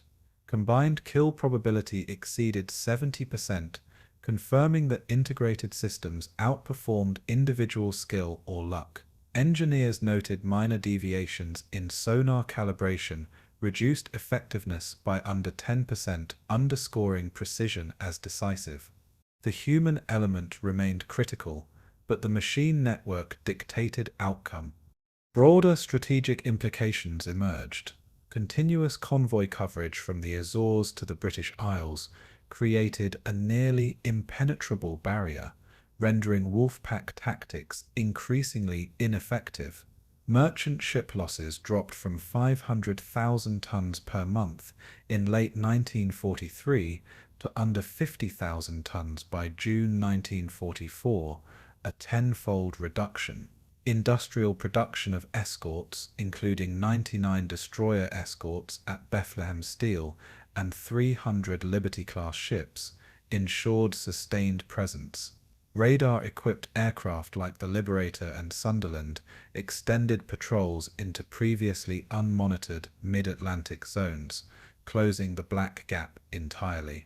Operational dominance now depended on coordinated machinery, not isolated heroism. The system could compensate for human error, absorbing losses without compromising convoy integrity. Admiralty memos emphasized that integration of intelligence, detection, and weapons systems had created a force multiplier exceeding numerical strength alone.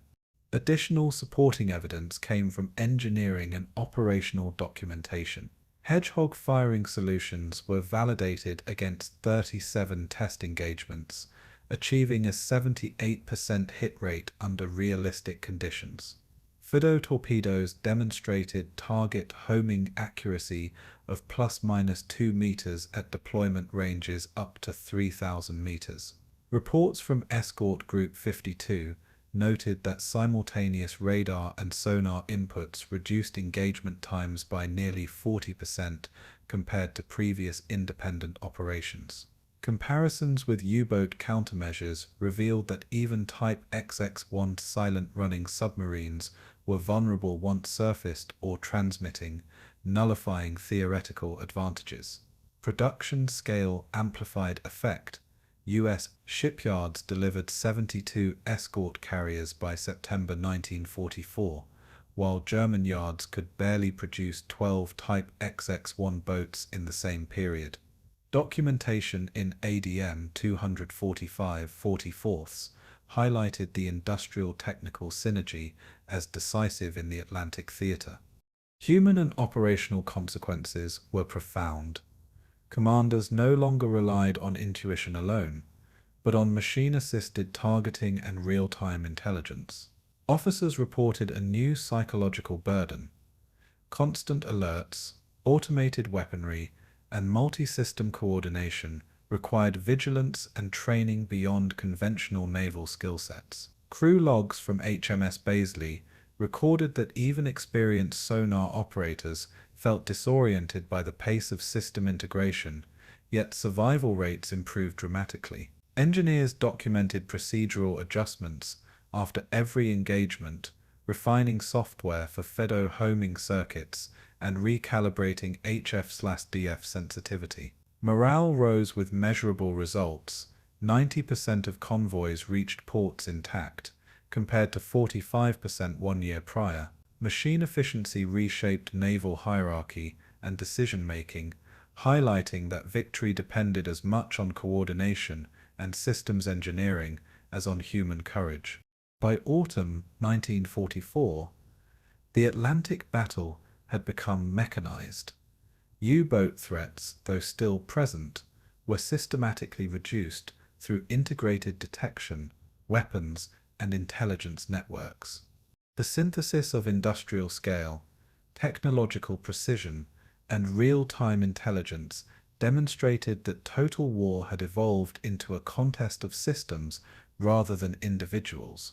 Allies had converted innovation into operational dominance, and Germany could no longer compensate through tactical genius or technological hope alone. The machine war had proven decisive. May 20th, 1943, Mid-Atlantic, U-604 surfacing briefly to recharge its batteries. Chief Engineer Klaus Richter crouched over the pressure gauges, the steel hull creaking under 8 atmospheres of water pressure. Depth charge explosions rattled the bulkheads 30 meters away, each detonation transmitting shock waves through the iron frame, audible even beneath 12 meters of water. In the conning tower, Lieutenant Sir C. Dieter Schaefer scribbled coordinates in a leather-bound log, noting the last radio transmission from BDU in Wilhelmshaven. The temperature inside the boat hovered at 22 degrees Celsius, yet sweat poured from the crew despite the chill of the North Atlantic. Every sonar ping from Allied escorts created immediate tension, signaling imminent threat. The submarine had endured 7 consecutive patrols, covering 6,000 nautical miles each, but survival now depended on split-second decisions. Instruments recorded minor leaks in the aft ballast tanks, increasing trim instability by nearly 5%. The human body and mechanical systems strained together in a silent, invisible duel. Technical records recovered post-war reveal the acute stress imposed on submariners. U-boat manuals from 1942 specified that Type Vix-Vici vessels had a maximum safe diving depth of 230 meters, yet emergency maneuvers often exceeded 250 meters, triggering hull flexion audible as groaning throughout the boat. Air filtration systems circulated 90 liters per minute per crew member, but after 72 hours submerged, CO2 levels reached 7%, inducing headaches, nausea, and reduced cognitive function.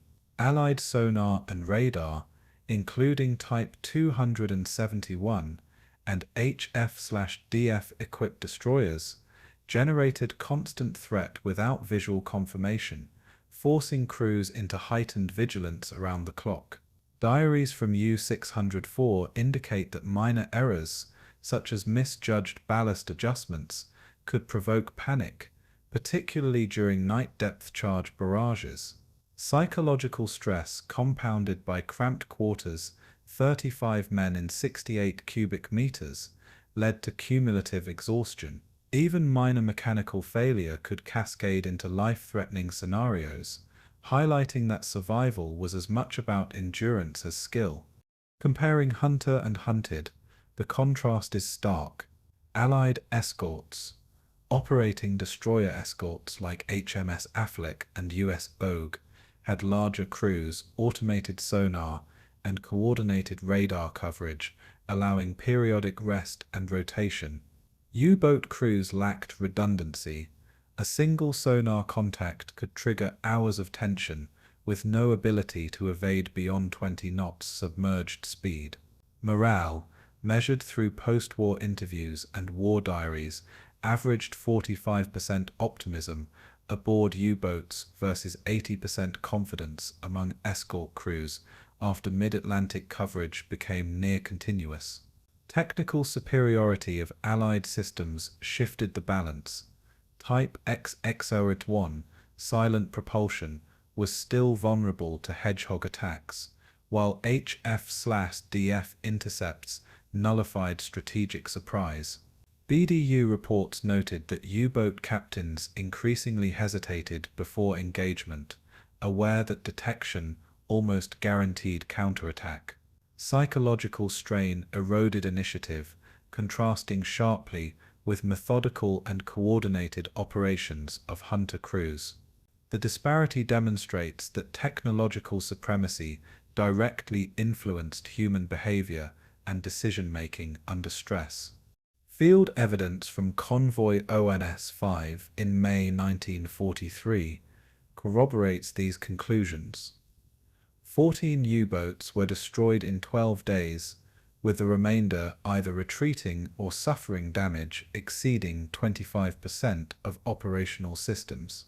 Survivor accounts from U-258 describe lying beneath bulkheads as depth charges detonated above, feeling the resonance travel through concrete like steel. Allied sonar operators documented that echo signatures of individual crew movements occasionally appeared on screens, emphasizing the human presence as part of the technical interface. One captain, Korvettenkapitän Werner Hartmann, noted that maintaining periscope exposure for just 30 seconds risked instant targeting by radar-equipped B-24 Liberators. Convoy escort logs recorded hedgehog hits within 50 meters of periscopes in under 20 minutes, leaving minimal margin for tactical improvisation. Each encounter blurred the line between mechanical efficiency and human vulnerability, reinforcing that survival was as dependent on nerve as on systems.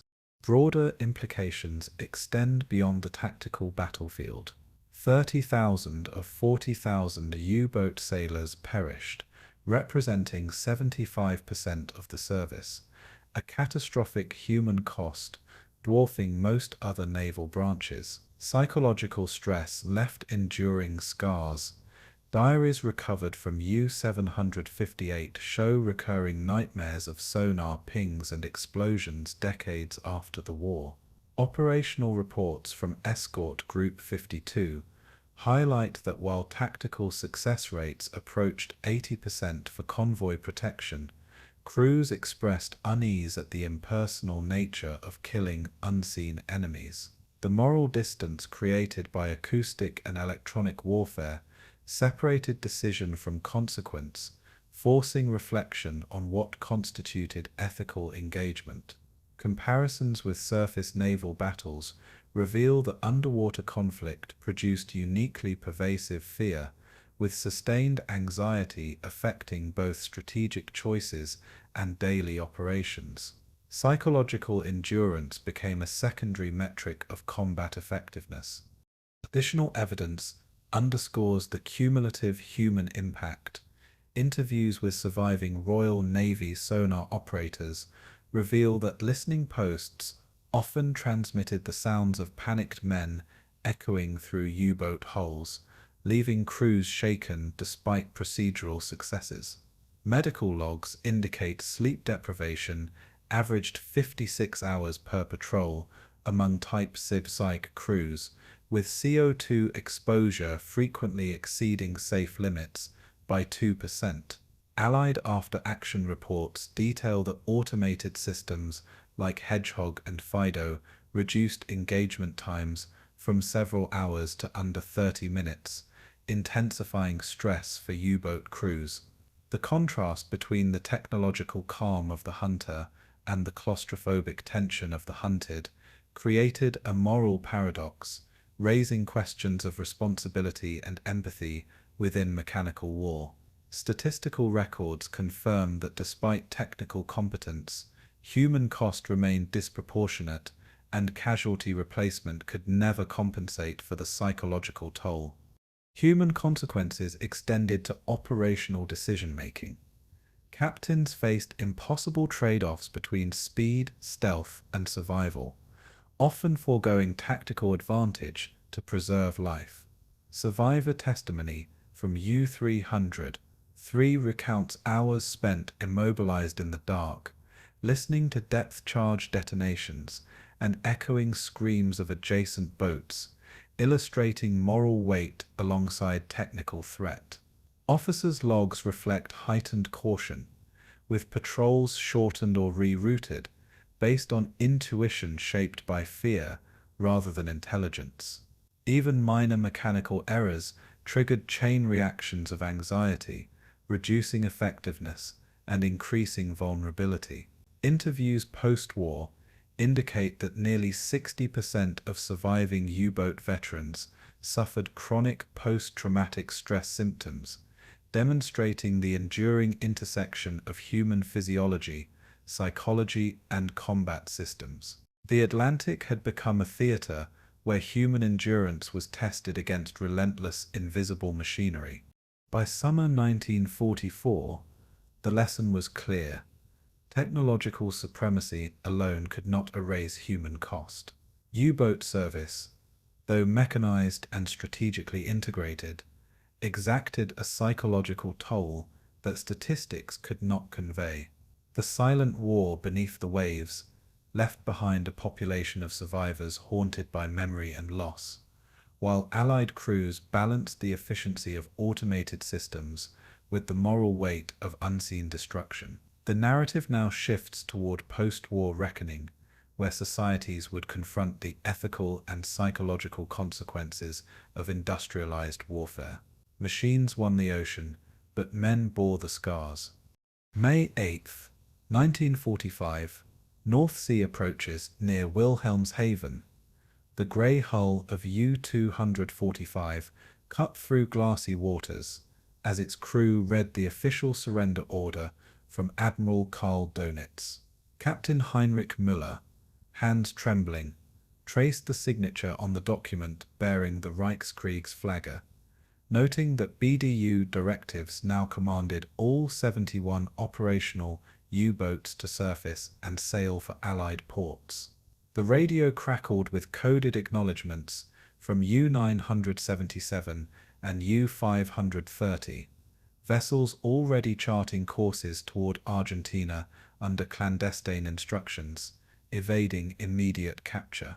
British frigates HMS Loch Killin and HMS Nene shadowed surrendering submarines, their Type 277 radar arrays scanning the horizon, ensuring compliance without firing a shot. The sky over the Jade Bight glimmered pale, sun reflecting off sonar domes, as Naval Command documented each vessel's arrival.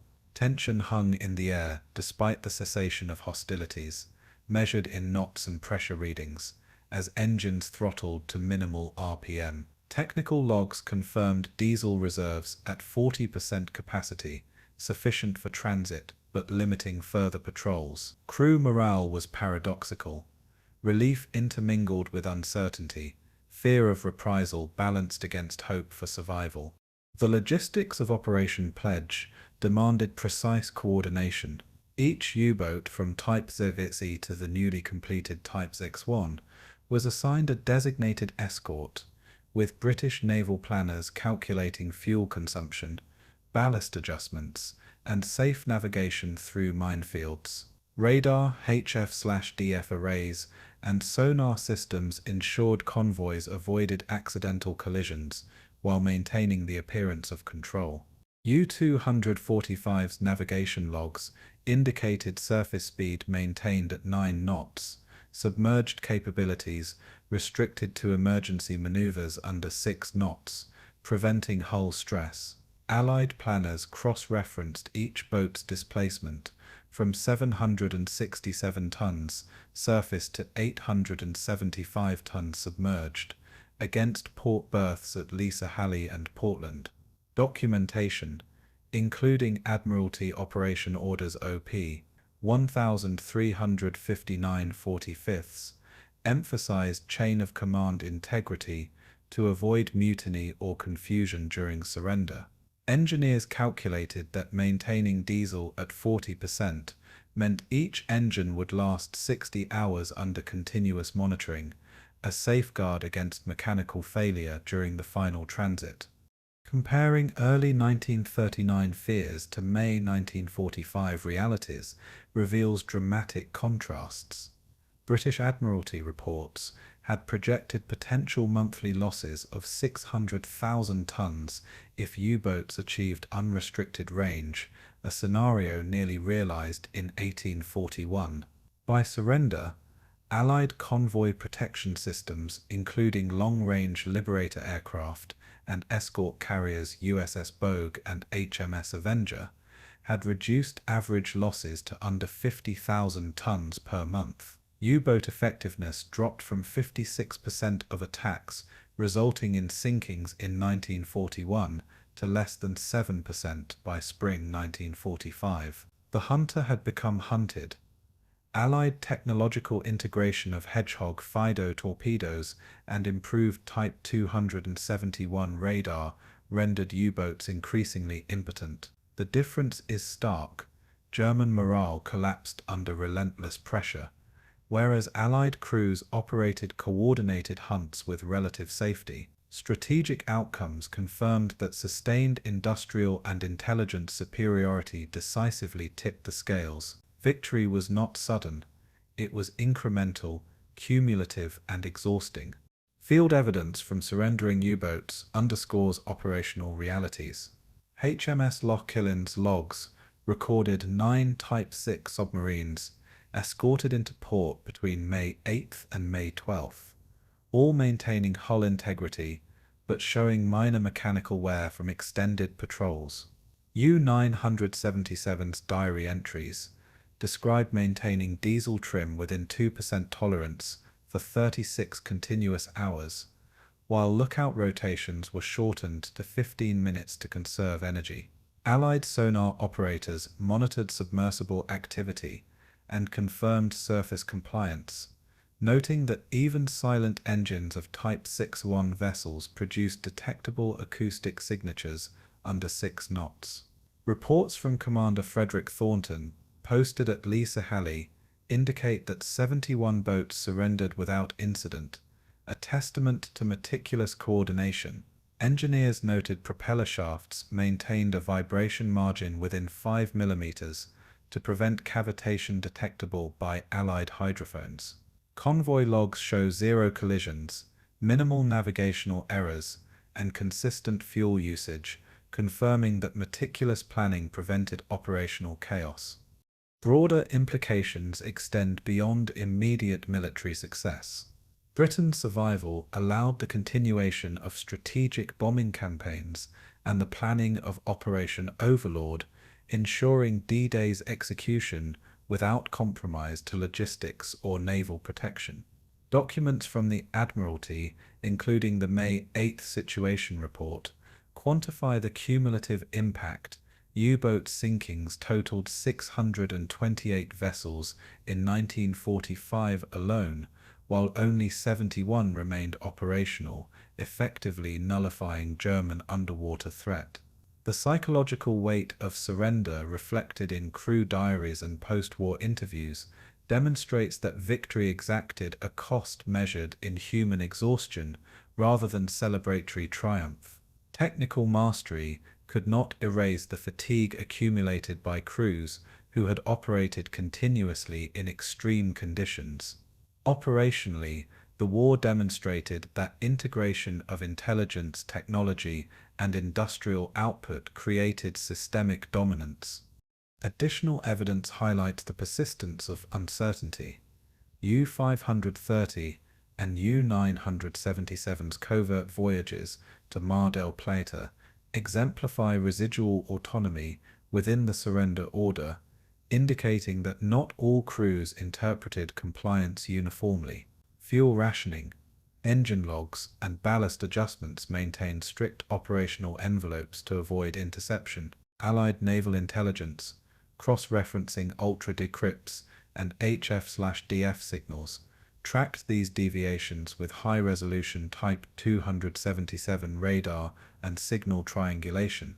Reports suggest that while strategic outcome favored the Allies, minor gaps in enforcement exposed vulnerabilities, a reminder that even total control requires human oversight. Comparative analysis with early war improvisation demonstrates how far logistics and command discipline had evolved, mitigating risk while preserving technical integrity. Human consequences of surrender were immediate and profound. Crews disembarking from U-245 recorded exhaustion after 72 hours of continuous navigation, combined with anxiety over legal and political consequences. British personnel tasked with escort duty reflected on the surreal nature of capturing former adversaries without combat, balancing procedural adherence with empathy. Admiralty psychological assessments noted elevated stress markers among both Allied escorts and surrendered crews, demonstrating the lingering impact of prolonged conflict. The transition from hunter to custodian required rapid adaptation, as naval officers shifted from combat operations to managing surrenders and decommissioning procedures.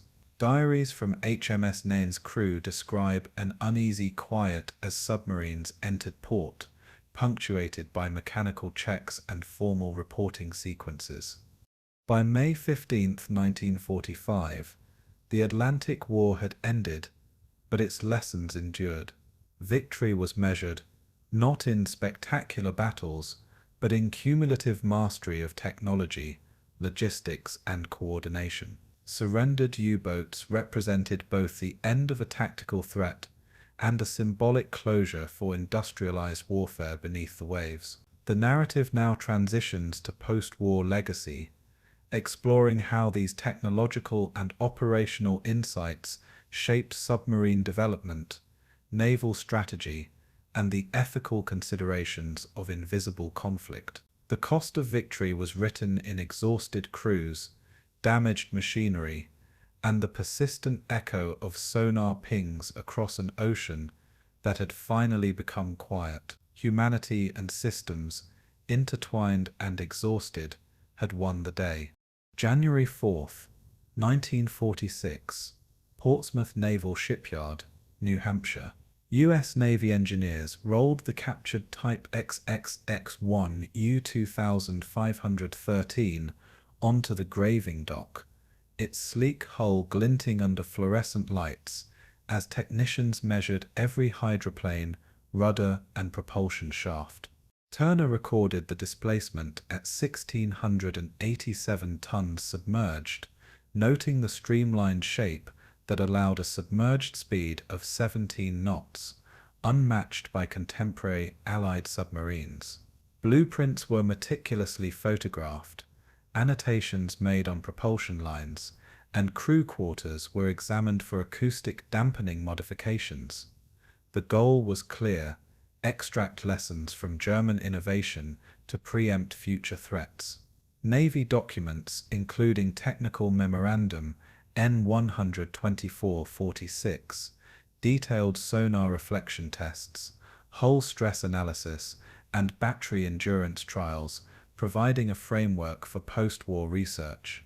Every rivet and weld was logged, compared against U.S. fleet standards. Engineers debated power-to-weight ratios and torque limitations of the Type XXL's electric motors. The silence of the dock mirrored the anticipation of a naval revolution. Technical examinations revealed the potential of passive sonar networks. Arrays of hydrophones, later formalized as the Sound Surveillance System, SESSUS, were tested in the Gulf of Maine, tracking U-2513 as it ran submerged circuits at 25 meters depth. Engineers measured sound propagation through varying salinity and temperature layers, noting that the Type XX1's electric propulsion produced a noise signature 45% lower than U.S. Gato-class submarines. Datasheets recorded battery endurance at 72 hours at 4 knots, exceeding prior expectations. Comparisons with U-977's propulsion systems indicated superior torque distribution, quieter reduction gears, and improved hull laminarity for reduced acoustic reflection. Reports included precise measurements: hull length 76.7 meters, beam 8.0 meters, propeller diameter 3.2 meters. Test results were catalogued in Naval Research Laboratory Report 1189, noting that similar electric motors could enhance US and Soviet designs. The practical consequence was clear: stealth could now dominate engagement strategy beneath the waves.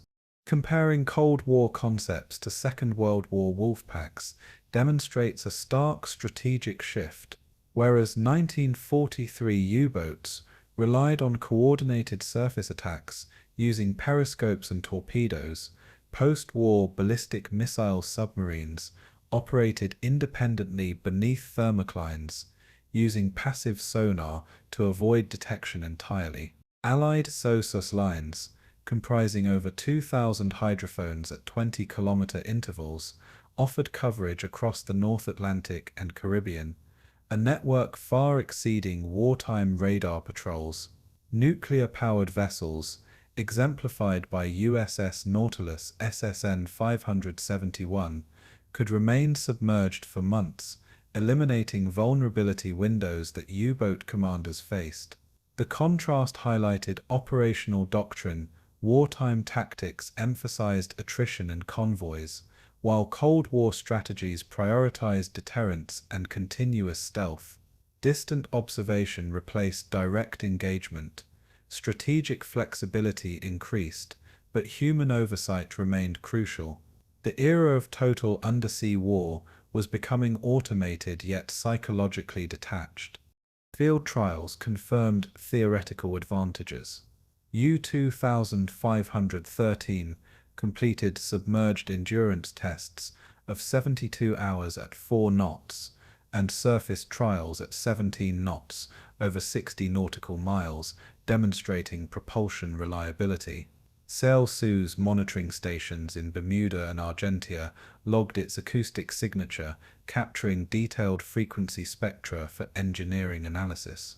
Comparative data from USS Thresher SSN 593 trials indicated passive detection ranges up to 120 kilometers, surpassing earlier ATSIC detection limits of 18 kilometers. Engineers recorded hull flex and vibration with strain gauges, confirming minimal acoustic emission. Trials with variable speed electric motors validated the practicality of noise reduction, and sonar operators documented target acquisition improvements of 22% over wartime methods. Reports emphasized that German hull design and battery placement directly informed American and Soviet nuclear submarine programs. The cumulative evidence showed that undersea warfare would evolve along stealth and detection axes rather than sheer firepower. Broader implications became evident as designs transitioned from study to operational deployment.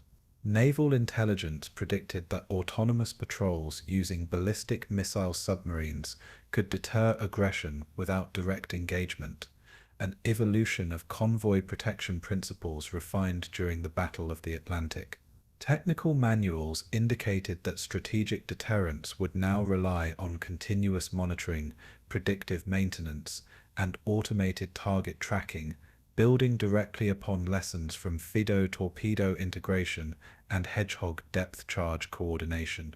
German influence remained apparent. Type XX1 streamlining, battery arrangement, and electric motor damping shaped Cold War construction.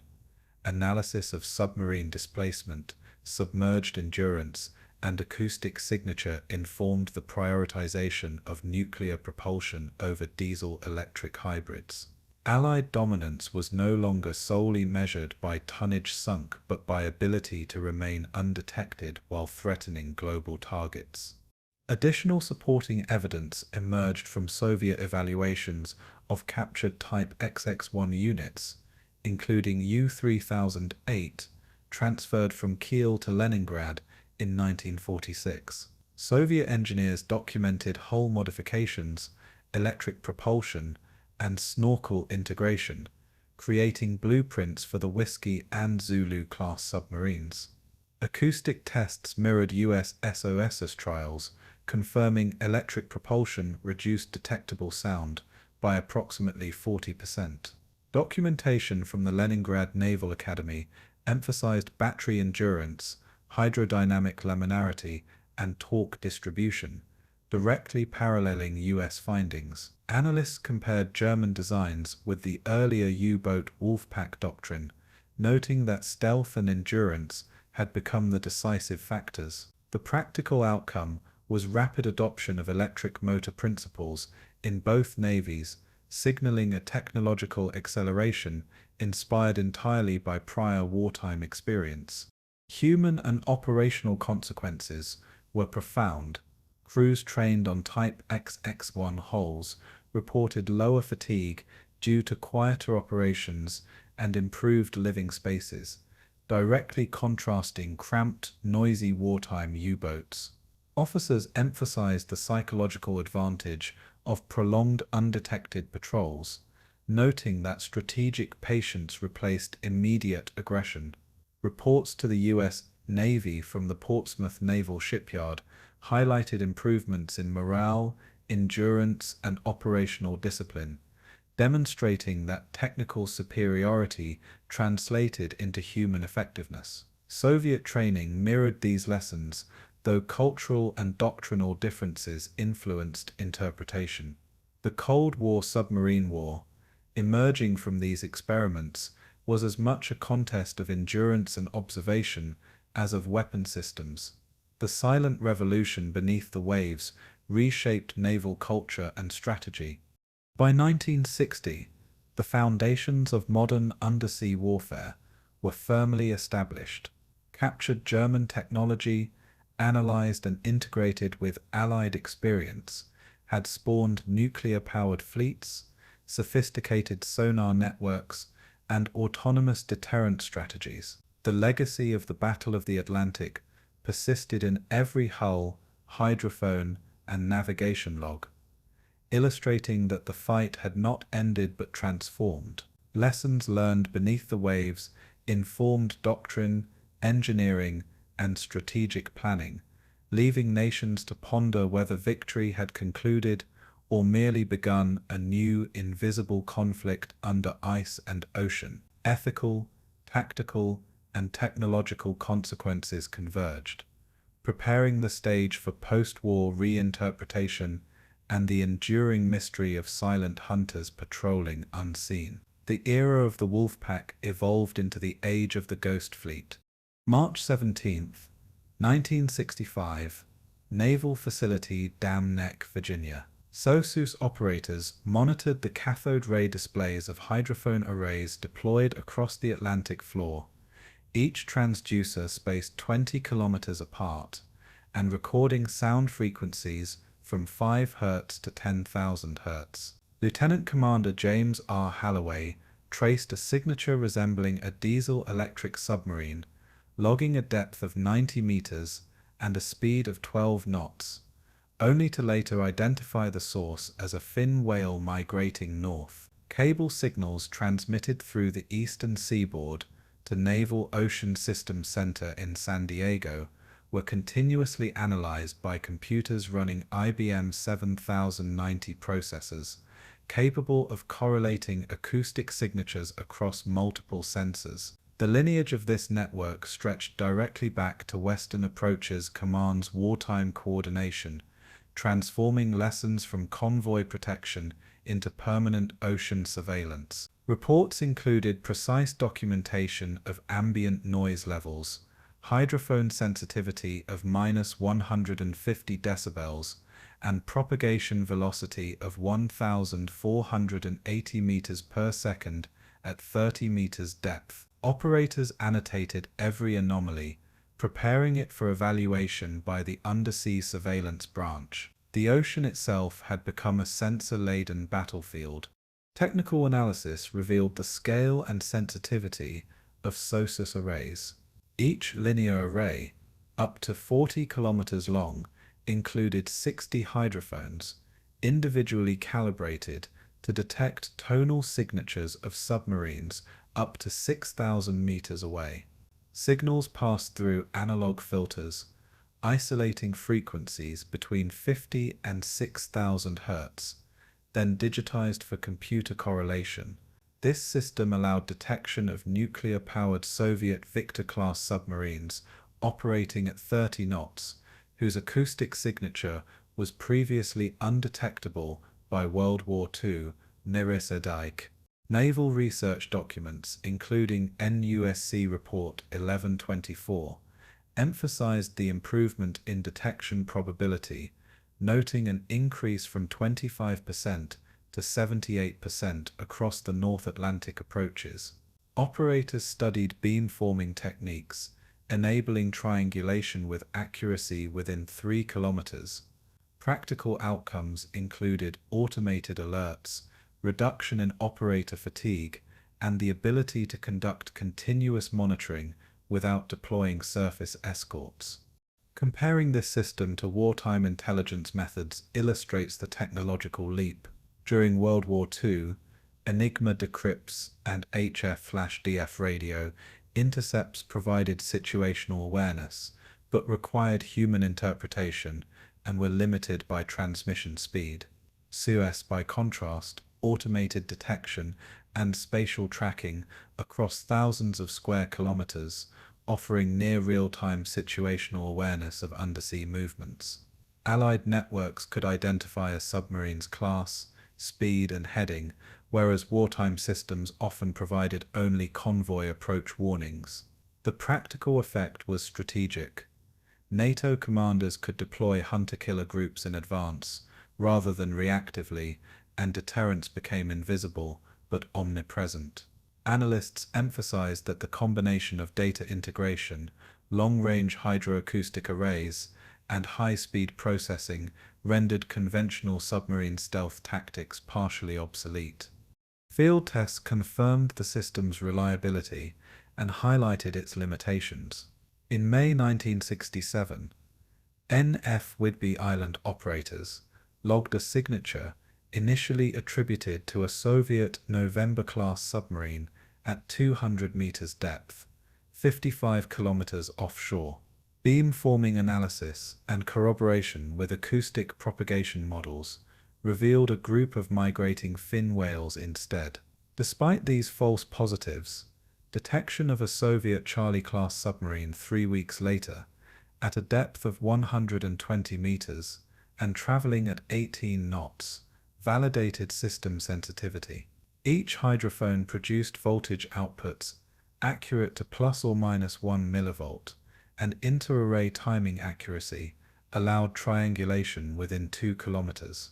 Operational reports documented more than 400 submarine contacts per quarter, with an identification confidence rate of 82%. Comparison with Allied WW2 ASDIC showed that detection range and accuracy had increased by over 400%, proving the strategic superiority of integrated ocean surveillance. Broader implications became evident as NATO planners considered continuous monitoring as both a defensive and deterrent measure. SOSUS could maintain persistent surveillance across the Greenland-Iceland United Kingdom gap, effectively preventing undetected Soviet incursions into the Atlantic. Operational doctrines began emphasizing passive detection, engagement avoidance, and escalation control, reflecting lessons from convoy coordination and hunter-killer group strategies refined during the Battle of the Atlantic. Naval reports highlighted the capacity to sustain 24-hour monitoring with minimal personnel, leveraging early computer algorithms to flag anomalies for human review.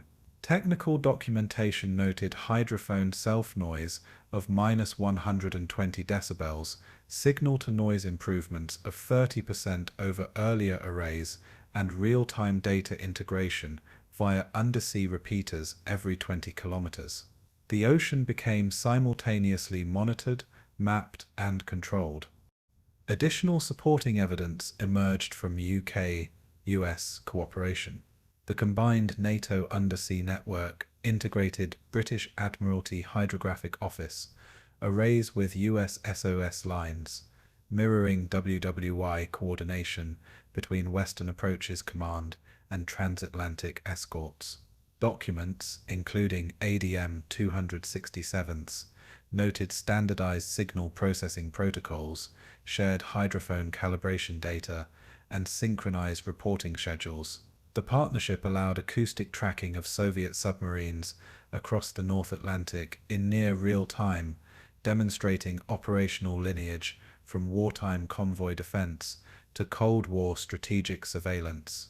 Comparative analysis emphasized that, unlike WW2, where intelligence relied on intercepting transmissions, Cold War detection exploited physics, sound propagation, hydroacoustic modeling, and environmental analysis to make invisible threats visible. Human and operational consequences were profound.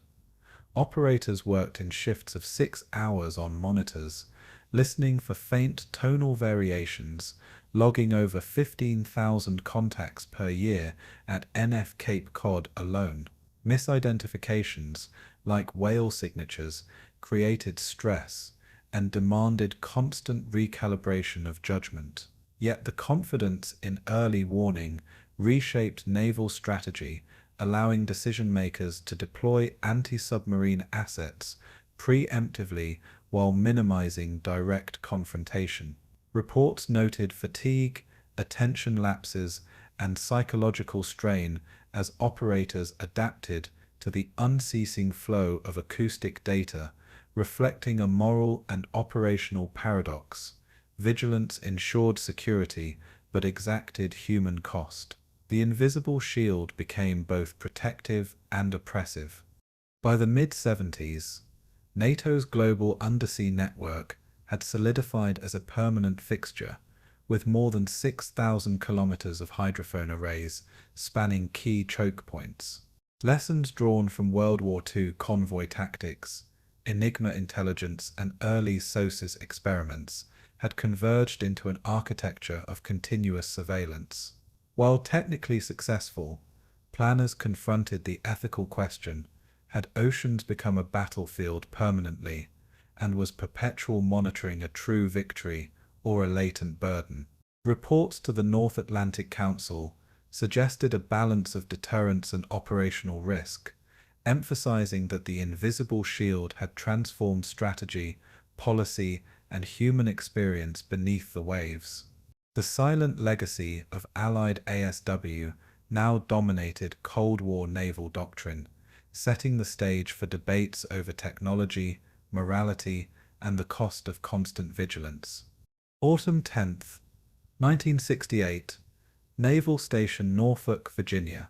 Chief Sonar Operator Thomas J. McAllister sat before the array of oscilloscopes and cathode ray tubes, recording acoustic signatures of Soviet November-class submarines at depths of 120 meters, while the low hum of ventilation echoed through the control room. In a post-war oral history, McAllister recalled the emotional detachment required to interpret thousands of contacts annually, logging over 4,000 potential threats per year with 87% accuracy, often uncertain if a blip represented a vessel or a pod of migrating fin whales. Psychologists from the Bureau of Naval Personnel had begun documenting stress markers in operators, including elevated cortisol readings, averaging 165 micrograms per deciliter after 8-hour shifts, highlighting the moral and cognitive strain of silent warfare.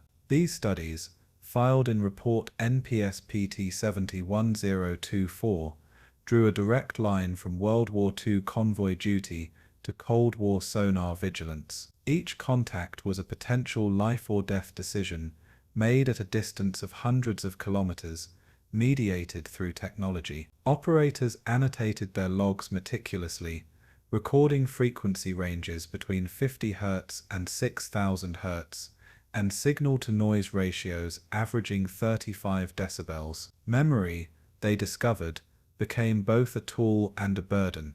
Technical analysis of Cold War acoustic systems revealed a profound shift in human-machine interaction. SOSUS hydrophone arrays deployed along the Greenland-Iceland United Kingdom gap used long linear arrays up to 50 kilometers, with 62 hydrophones per line, detecting vessels at depths of 2,000 meters. Beamforming algorithms calculated direction and speed, delivering precise localization to within 2 kilometers. Historians noted that this level of precision allowed operators to act without visual confirmation, echoing World War II's shift from visual spotting to HF/DF interception. Each hydrophone produced a signal-to-noise ratio of -120 decibels, amplified through analog filters and digitized by IBM 7094 mainframes. The system removed humans from immediate danger,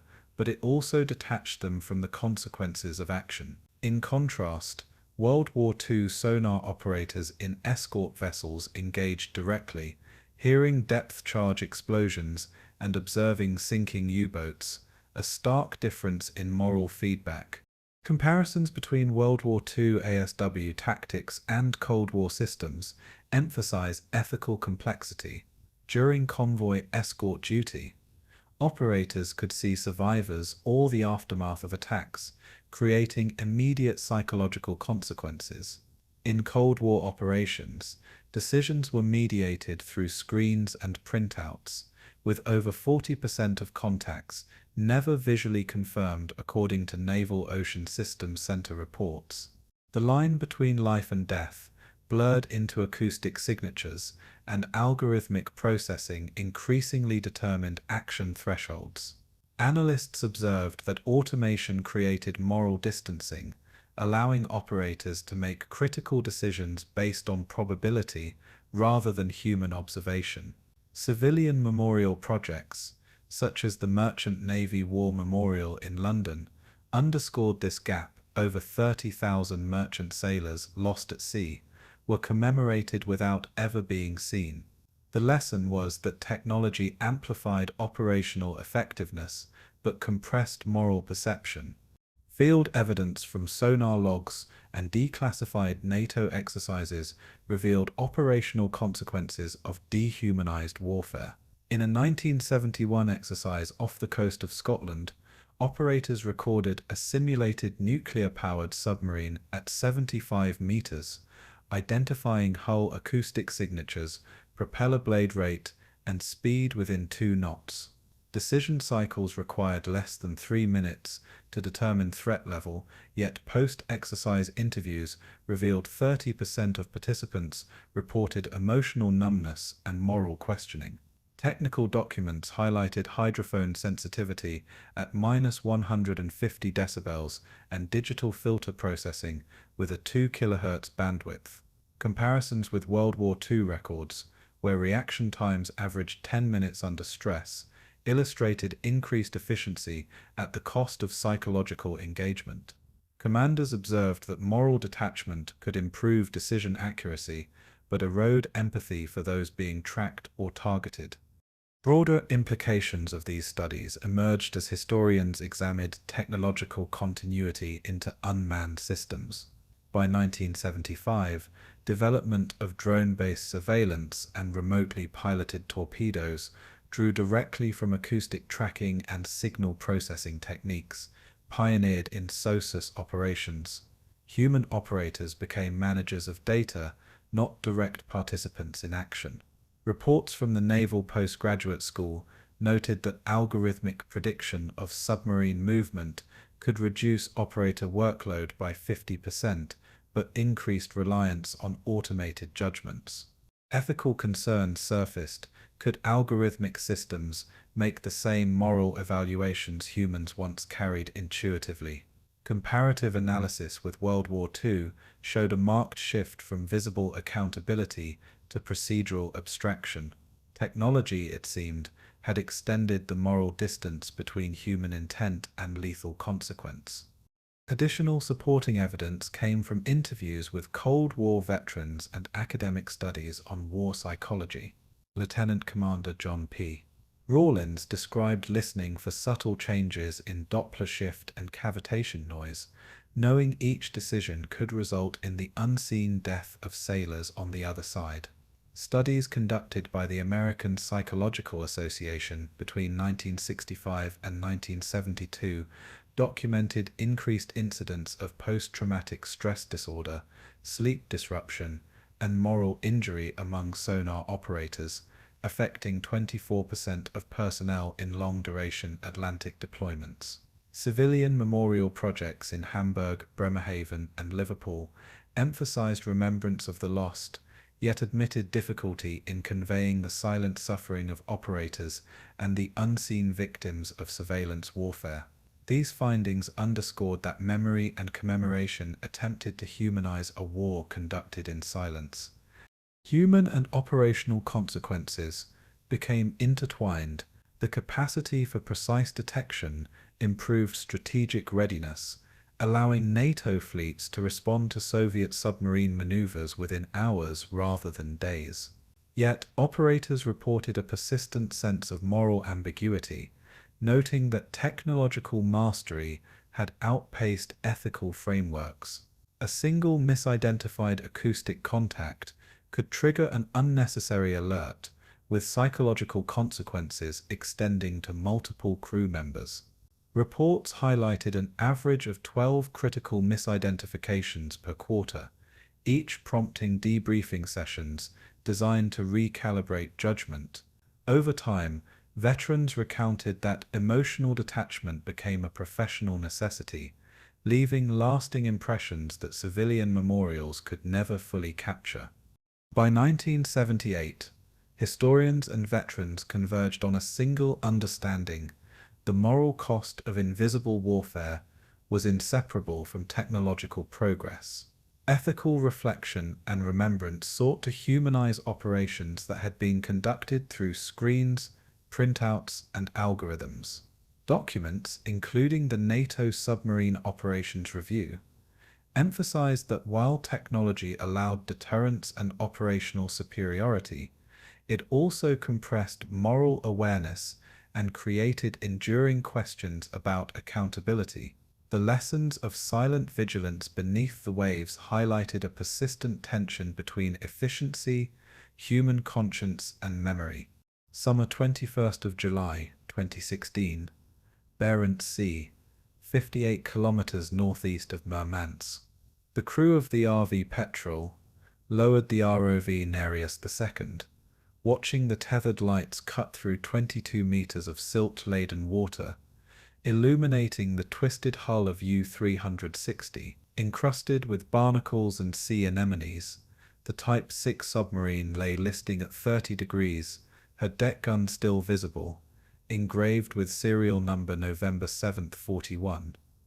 Archaeologist Dr. Elena Karpova documented the scene, noting the intact pressure hull and starboard torpedo tubes, while simultaneously streaming sonar data back to the control room. Sonar imaging revealed frozen patterns of depth charge impact across the stern, each dent and fracture mapped to the millimeter, preserving a moment of combat from 72 years earlier. Journals recovered post-war referenced attacks in precisely this sector, corroborating archival Kriegsmarine logs. Visibility was limited to 7 meters, yet every shadow told a story. The technical details of modern sonar and deep submersible operations revealed the scale of underwater preservation.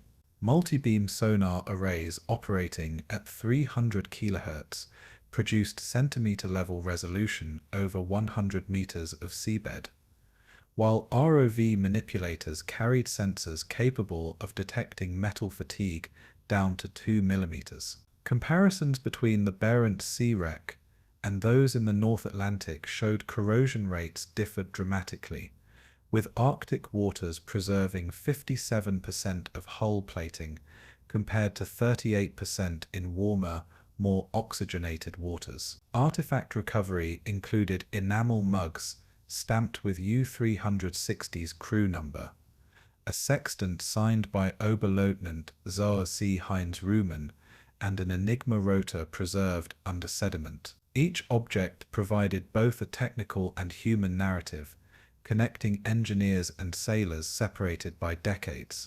Comparisons between U-boat wrecks and Allied escort ships emphasized differing construction priorities. The Flower-class corvette HMS Bluebell, located 35 kilometers east of Rockall, retained only 42% of her original hull integrity after striking a mine, whereas U-360 steel remained 90% intact in compressed Arctic silt.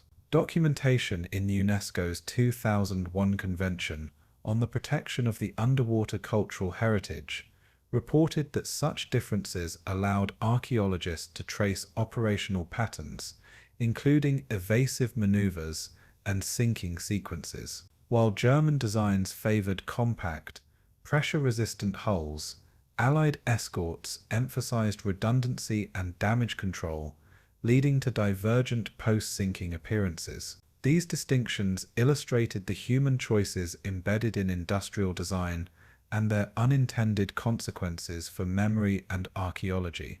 Field evidence confirmed the utility of combined ROV and sonar surveys. During 2017 operations near Trondheim Fjord, researchers tracked U-977 and mapped hull breaches consistent with depth charges recorded in Kriegsmarine logs. Pressure sensors measured ambient loads of 210 kilopascals, verifying structural deformation models used in archival studies. Side-scan sonar at 600 meters revealed subtle scouring around the hull, suggesting partial post-sinking drift before settling. Karpova noted that sediment deposition averaged 4 mm per decade, creating a natural protective layer over delicate artifacts. Observations confirmed that deep-sea preservation often exceeded initial theoretical projections by 20%, highlighting the ocean's role as both tomb and archive. Broader implications emerged as wreck surveys revealed patterns of human endurance and loss. Mugs, ration tins, and leather-bound logs told stories absent from official statistics, bridging the gap between abstract casualty figures and lived experience. War diaries recovered from U-360's officers referenced daily routines, watch rotations, and moments of tension during convoy attacks, illuminating psychological stress unrecorded in operational reports. UNESCO protections emphasized that such sites required careful mapping and documentation, ensuring that these silent witnesses contributed to historical understanding without disturbance. Modern imaging allowed the public and researchers to witness wrecks virtually, democratizing access while preserving authenticity. These discoveries transformed wrecks into moral and educational artifacts rather than mere debris. Additional evidence highlighted cross-national collaboration. U-360's mapping employed Norwegian, Russian, and American survey vessels, integrating data into a single digital archive. LiDAR-enhanced sonar provided centimeter-level topography, while magnetometer readings detected residual ferrous material down to 10 microtasteless. Comparative studies showed that Atlantic wrecks were consistently more eroded due to currents exceeding 4 knots, whereas fjord wrecks experienced minimal horizontal stress. Artifact catalogues referenced German Kriegsmarine technical manuals, corroborating ROV imagery with historical schematics, ensuring accurate identification of torpedo tube configurations and engine mounts. This multi-layered approach revealed not just the mechanics of ships, but the operational context in which sailors lived and died. Human and operational consequences of underwater archaeology became apparent through recovered items. Personal letters, logged watch schedules, and ration packaging revealed the social microcosms aboard U-360 and HMS Bluebell, highlighting leadership decisions and morale under extreme stress. Analysis of wreck placement showed patterns of convoy defense, evasive maneuvers, and last-minute emergency actions. Artifacts indicated which crew stations were occupied at the moment of sinking, allowing archaeologists to reconstruct human behavior in life-and-death scenarios. Each recovered item told stories of anticipation, fear, and perseverance, lending a tangible humanity to silent, submerged vessels. Preservation extended the memory of the living through the material remains of the dead. By 2018, the wrecks of the Atlantic and Arctic seas spoke collectively to modern researchers. Their frozen forms revealed the interplay of technology, strategy, and human experience, providing clarity impossible from archives alone. Mapping projects and digital reconstructions offered moral and historical reckoning, echoing lessons from sonar operators and memorials. UNESCO protections ensured that these silent witnesses could educate future generations without further desecration. As Dr. Karpova concluded, The ocean floor did not merely hide the past, it taught it. Spring 20th of May, 1945. Liverpool Naval Command Centre, Merseyside, England.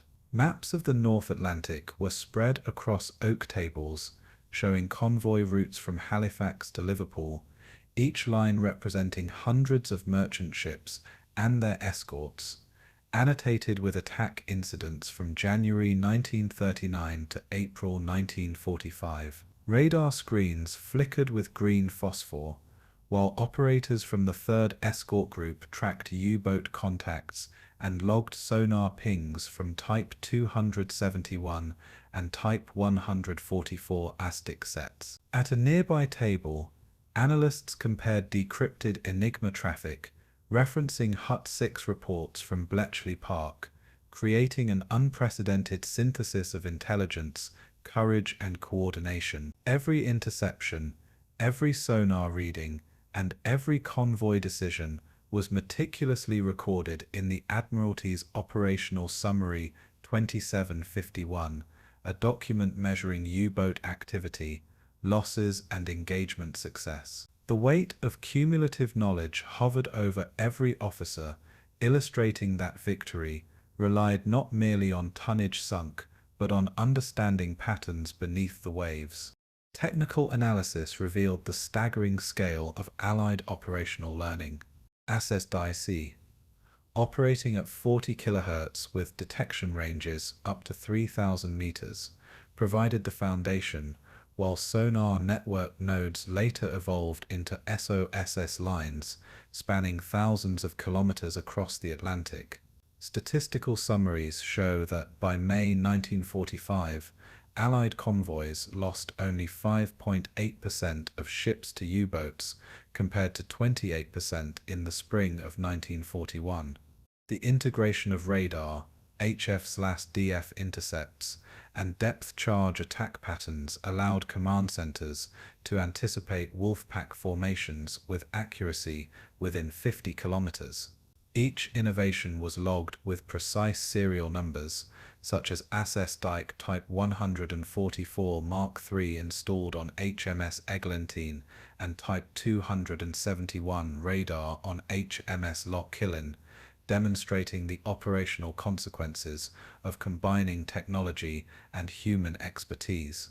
The evidence confirmed that mastery was cumulative, an intelligence network functioning as a weapon across space and time. Comparative analysis underscored the gap between German U-boat and Allied escort doctrines.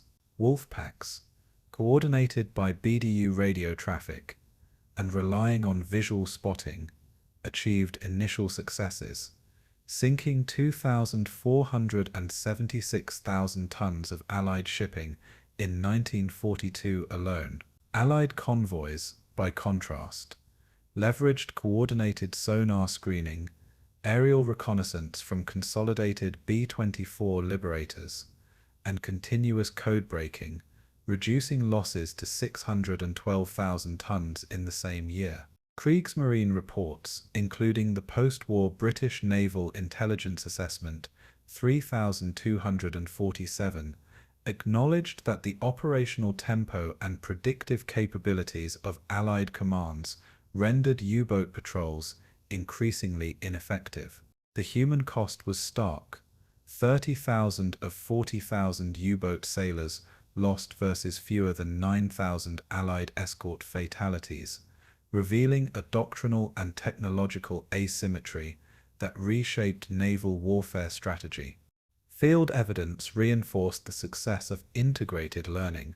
Convoy SC-130, March 1943, exemplified the practical outcome. 12 merchant ships were protected across 400 nautical miles despite repeated U-boat attacks. Sonar logs, now preserved at the National Maritime Museum in Greenwich, show continuous contact with U-604, culminating in depth charge patterns calculated to within 25 meters of the target.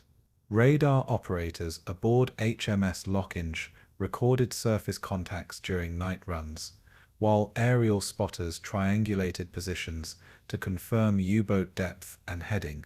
Cross-referencing these datasets with Bletchley Park decrypts allowed command to direct evasive maneuvers and deploy reinforcement groups preemptively. The operational consequence was clear. A quantitative and qualitative advantage had been achieved, transforming knowledge itself into an active instrument of war.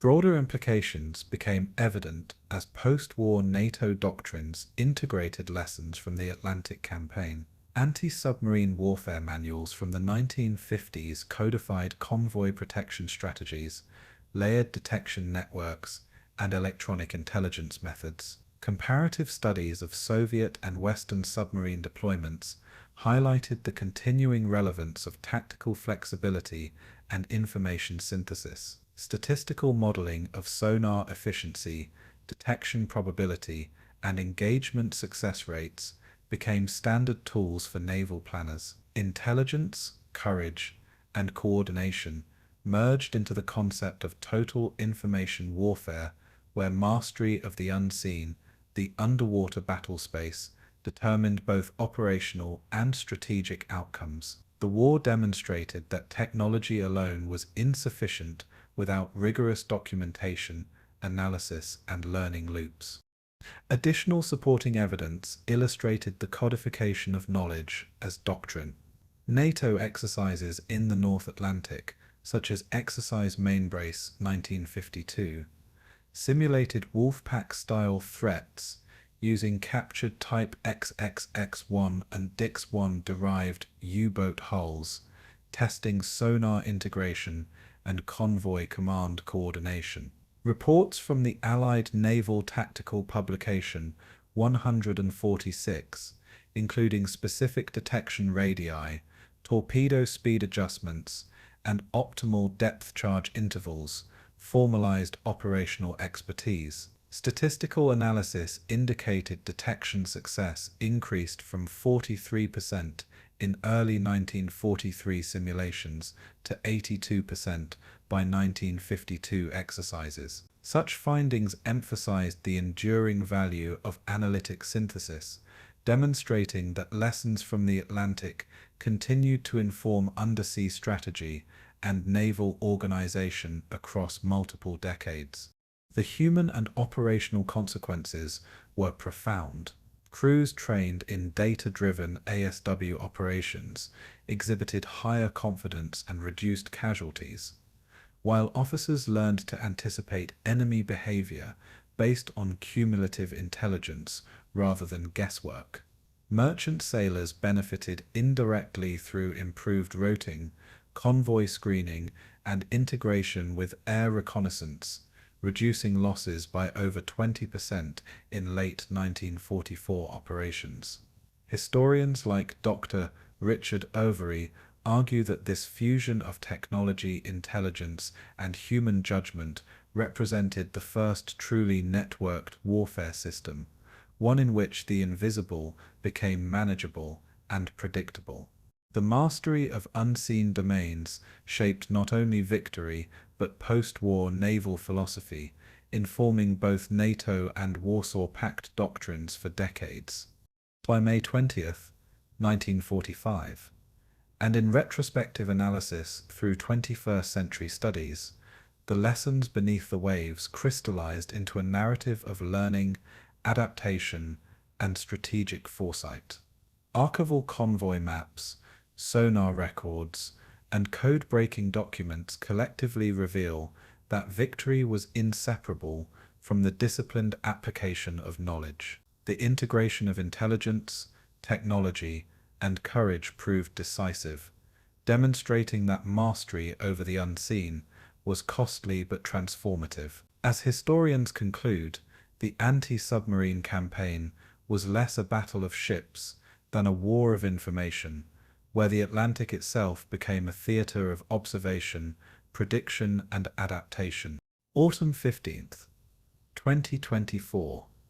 Mid-Atlantic Ridge, 42 degrees 30 minutes north, 56 degrees 12 minutes west. Aerial drones captured a mosaic of mirror-like waves, stretching over 50 kilometers, each undulation reflecting the pale sunlight that had once guided convoys and U-boats alike. Sonar buoys, part of the modern Atlantic Acoustic Observatory, emitted periodic pings at 15 kHz, their echoes fading into near silence as autonomous submarines passed below. Shipwrecks of Type 7 and Type 9 U-boats lay scattered across the abyssal plain, their hull numbers, such as U-2511 and U-1206, preserved in rusted steel, while British escort vessels like HMS Loch Killen rested nearby. Multi-beam sonar imagery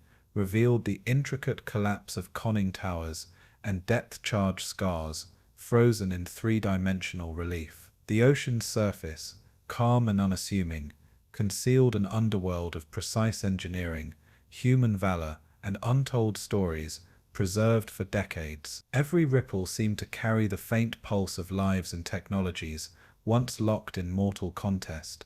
Marine archaeologists aboard the Arsalvi Nereus deployed the deep submersible Abyss Explorer, capable of reaching depths of 6,000 meters with a manipulator strength of 300 kilograms. High-resolution photogrammetry mapped the hulls to within 5 centimeters, revealing pressure hull thickness variations from 25 to 30 millimeters, and torpedo impact points calculated from wartime records. Acoustic anomaly scans, calibrated against Type XL's hull frequencies, differentiated steel fatigue from biological encrustation. Historical analysis of Kriegsmarine construction plans, preserved in Bundesarchiv Militärarchiv files, confirmed that Type 7 U-boats displaced 760 tons submerged and could sustain maximum crush depth of 230 meters. These data allowed researchers to reconstruct attack sequences and estimate survival probabilities for crews, demonstrating that even decades later, physics and design preserved operational truths beneath layers of sediment.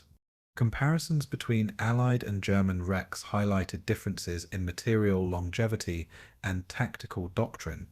British Flower-class corvettes, displacing 900 tons, exhibited reinforced hulls and compartmentalization designed to survive depth-charge detonations at 15 meters, yet most corvette wrecks had collapsed under corrosion within 30 years. German U-boats, with their streamlined pressure hulls and compact internal layouts, maintained recognizable form after 75 years. Field reports from the NOAA Underwater Heritage Project in 1998 and UNESCO documents confirmed that steel composition, mild carbon versus high tensile German steel, influenced preservation rates. The ocean itself became an arbiter, revealing the resilience of engineering choices and the enduring consequences of tactical philosophies. Human ingenuity and its failings was written in the very material of these vessels. Test results from repeated sonar sweeps verified acoustic signatures of both intact and collapsed hulls. Type 7 submarines reflected frequencies between 12 and 20 kHz, producing distinct Doppler shifts when submersibles passed at 2 to 3 knots. Echoes from corvettes, frigates, and merchant ships contrasted sharply, allowing precise differentiation and depth measurements to within 10 centimeters. Field trials conducted off the coast of Halifax, Nova Scotia, between 2020-22 corroborated historic engagement data. Ships sunk during Convoy SC-42 displayed hull deformation patterns matching wartime depth charge charts in the Royal Navy Operational Archives. The fidelity of sonar imaging confirmed that modern technology could read the past like a ledger, translating silent metal into human narrative. The broader implications of these observations extend beyond archaeology into cultural memory.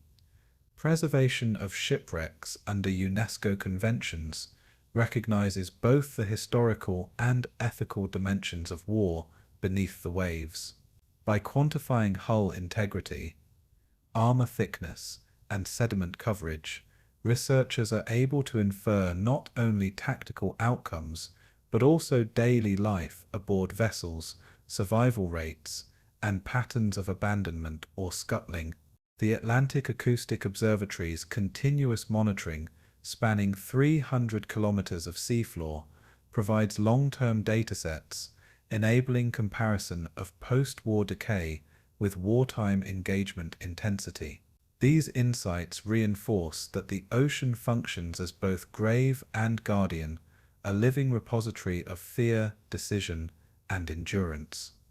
Additional evidence came from recovered artifacts, including personal logbooks, sextants, and damaged Enigma rotors from U-977 and U-530, preserved in anaerobic conditions within wreck cavities. Measurements of corrosion rates between 0.2 and 0.5 mm per year informed both historical timelines and conservation efforts. Comparative studies with Allied vessels revealed differential sedimentation and biofouling, explaining why some warships remained legible for nearly a century while others vanished within decades. Researchers cross-referenced these physical findings with wartime convoy reports and Admiralty casualty lists, establishing direct cause and effect relationships between engagement, survival, and long-term preservation. The sea, in its silence,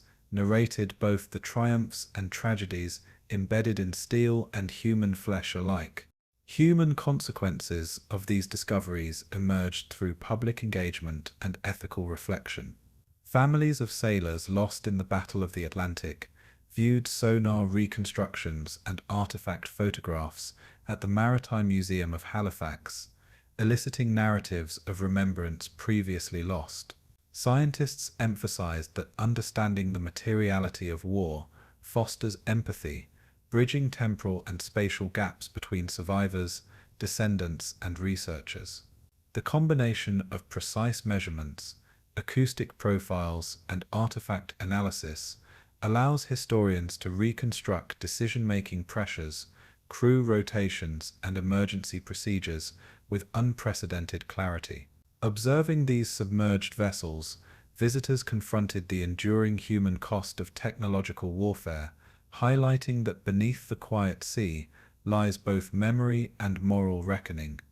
By September 2024, as Arvesgiru Nereus surfaced and drones captured final aerial mosaics, the Atlantic seemed placid, yet it held the echoes of 76,000 tons of sunken vessels, 79,000 sailors lost, and countless untold stories. Sonar pings faded into silence, leaving only reflections of sunlight on waves that once carried convoys through peril. The omniscient sea, in its infinite patience, preserves fear, brilliance, and endurance, reminding humanity that while battles cease above, memory endures below. The quiet surface conceals a continuum where vigilance, courage, and human frailty intersect, and where the ocean remains both grave and guardian. Beneath the quiet sea, the war beneath the waves never truly ended.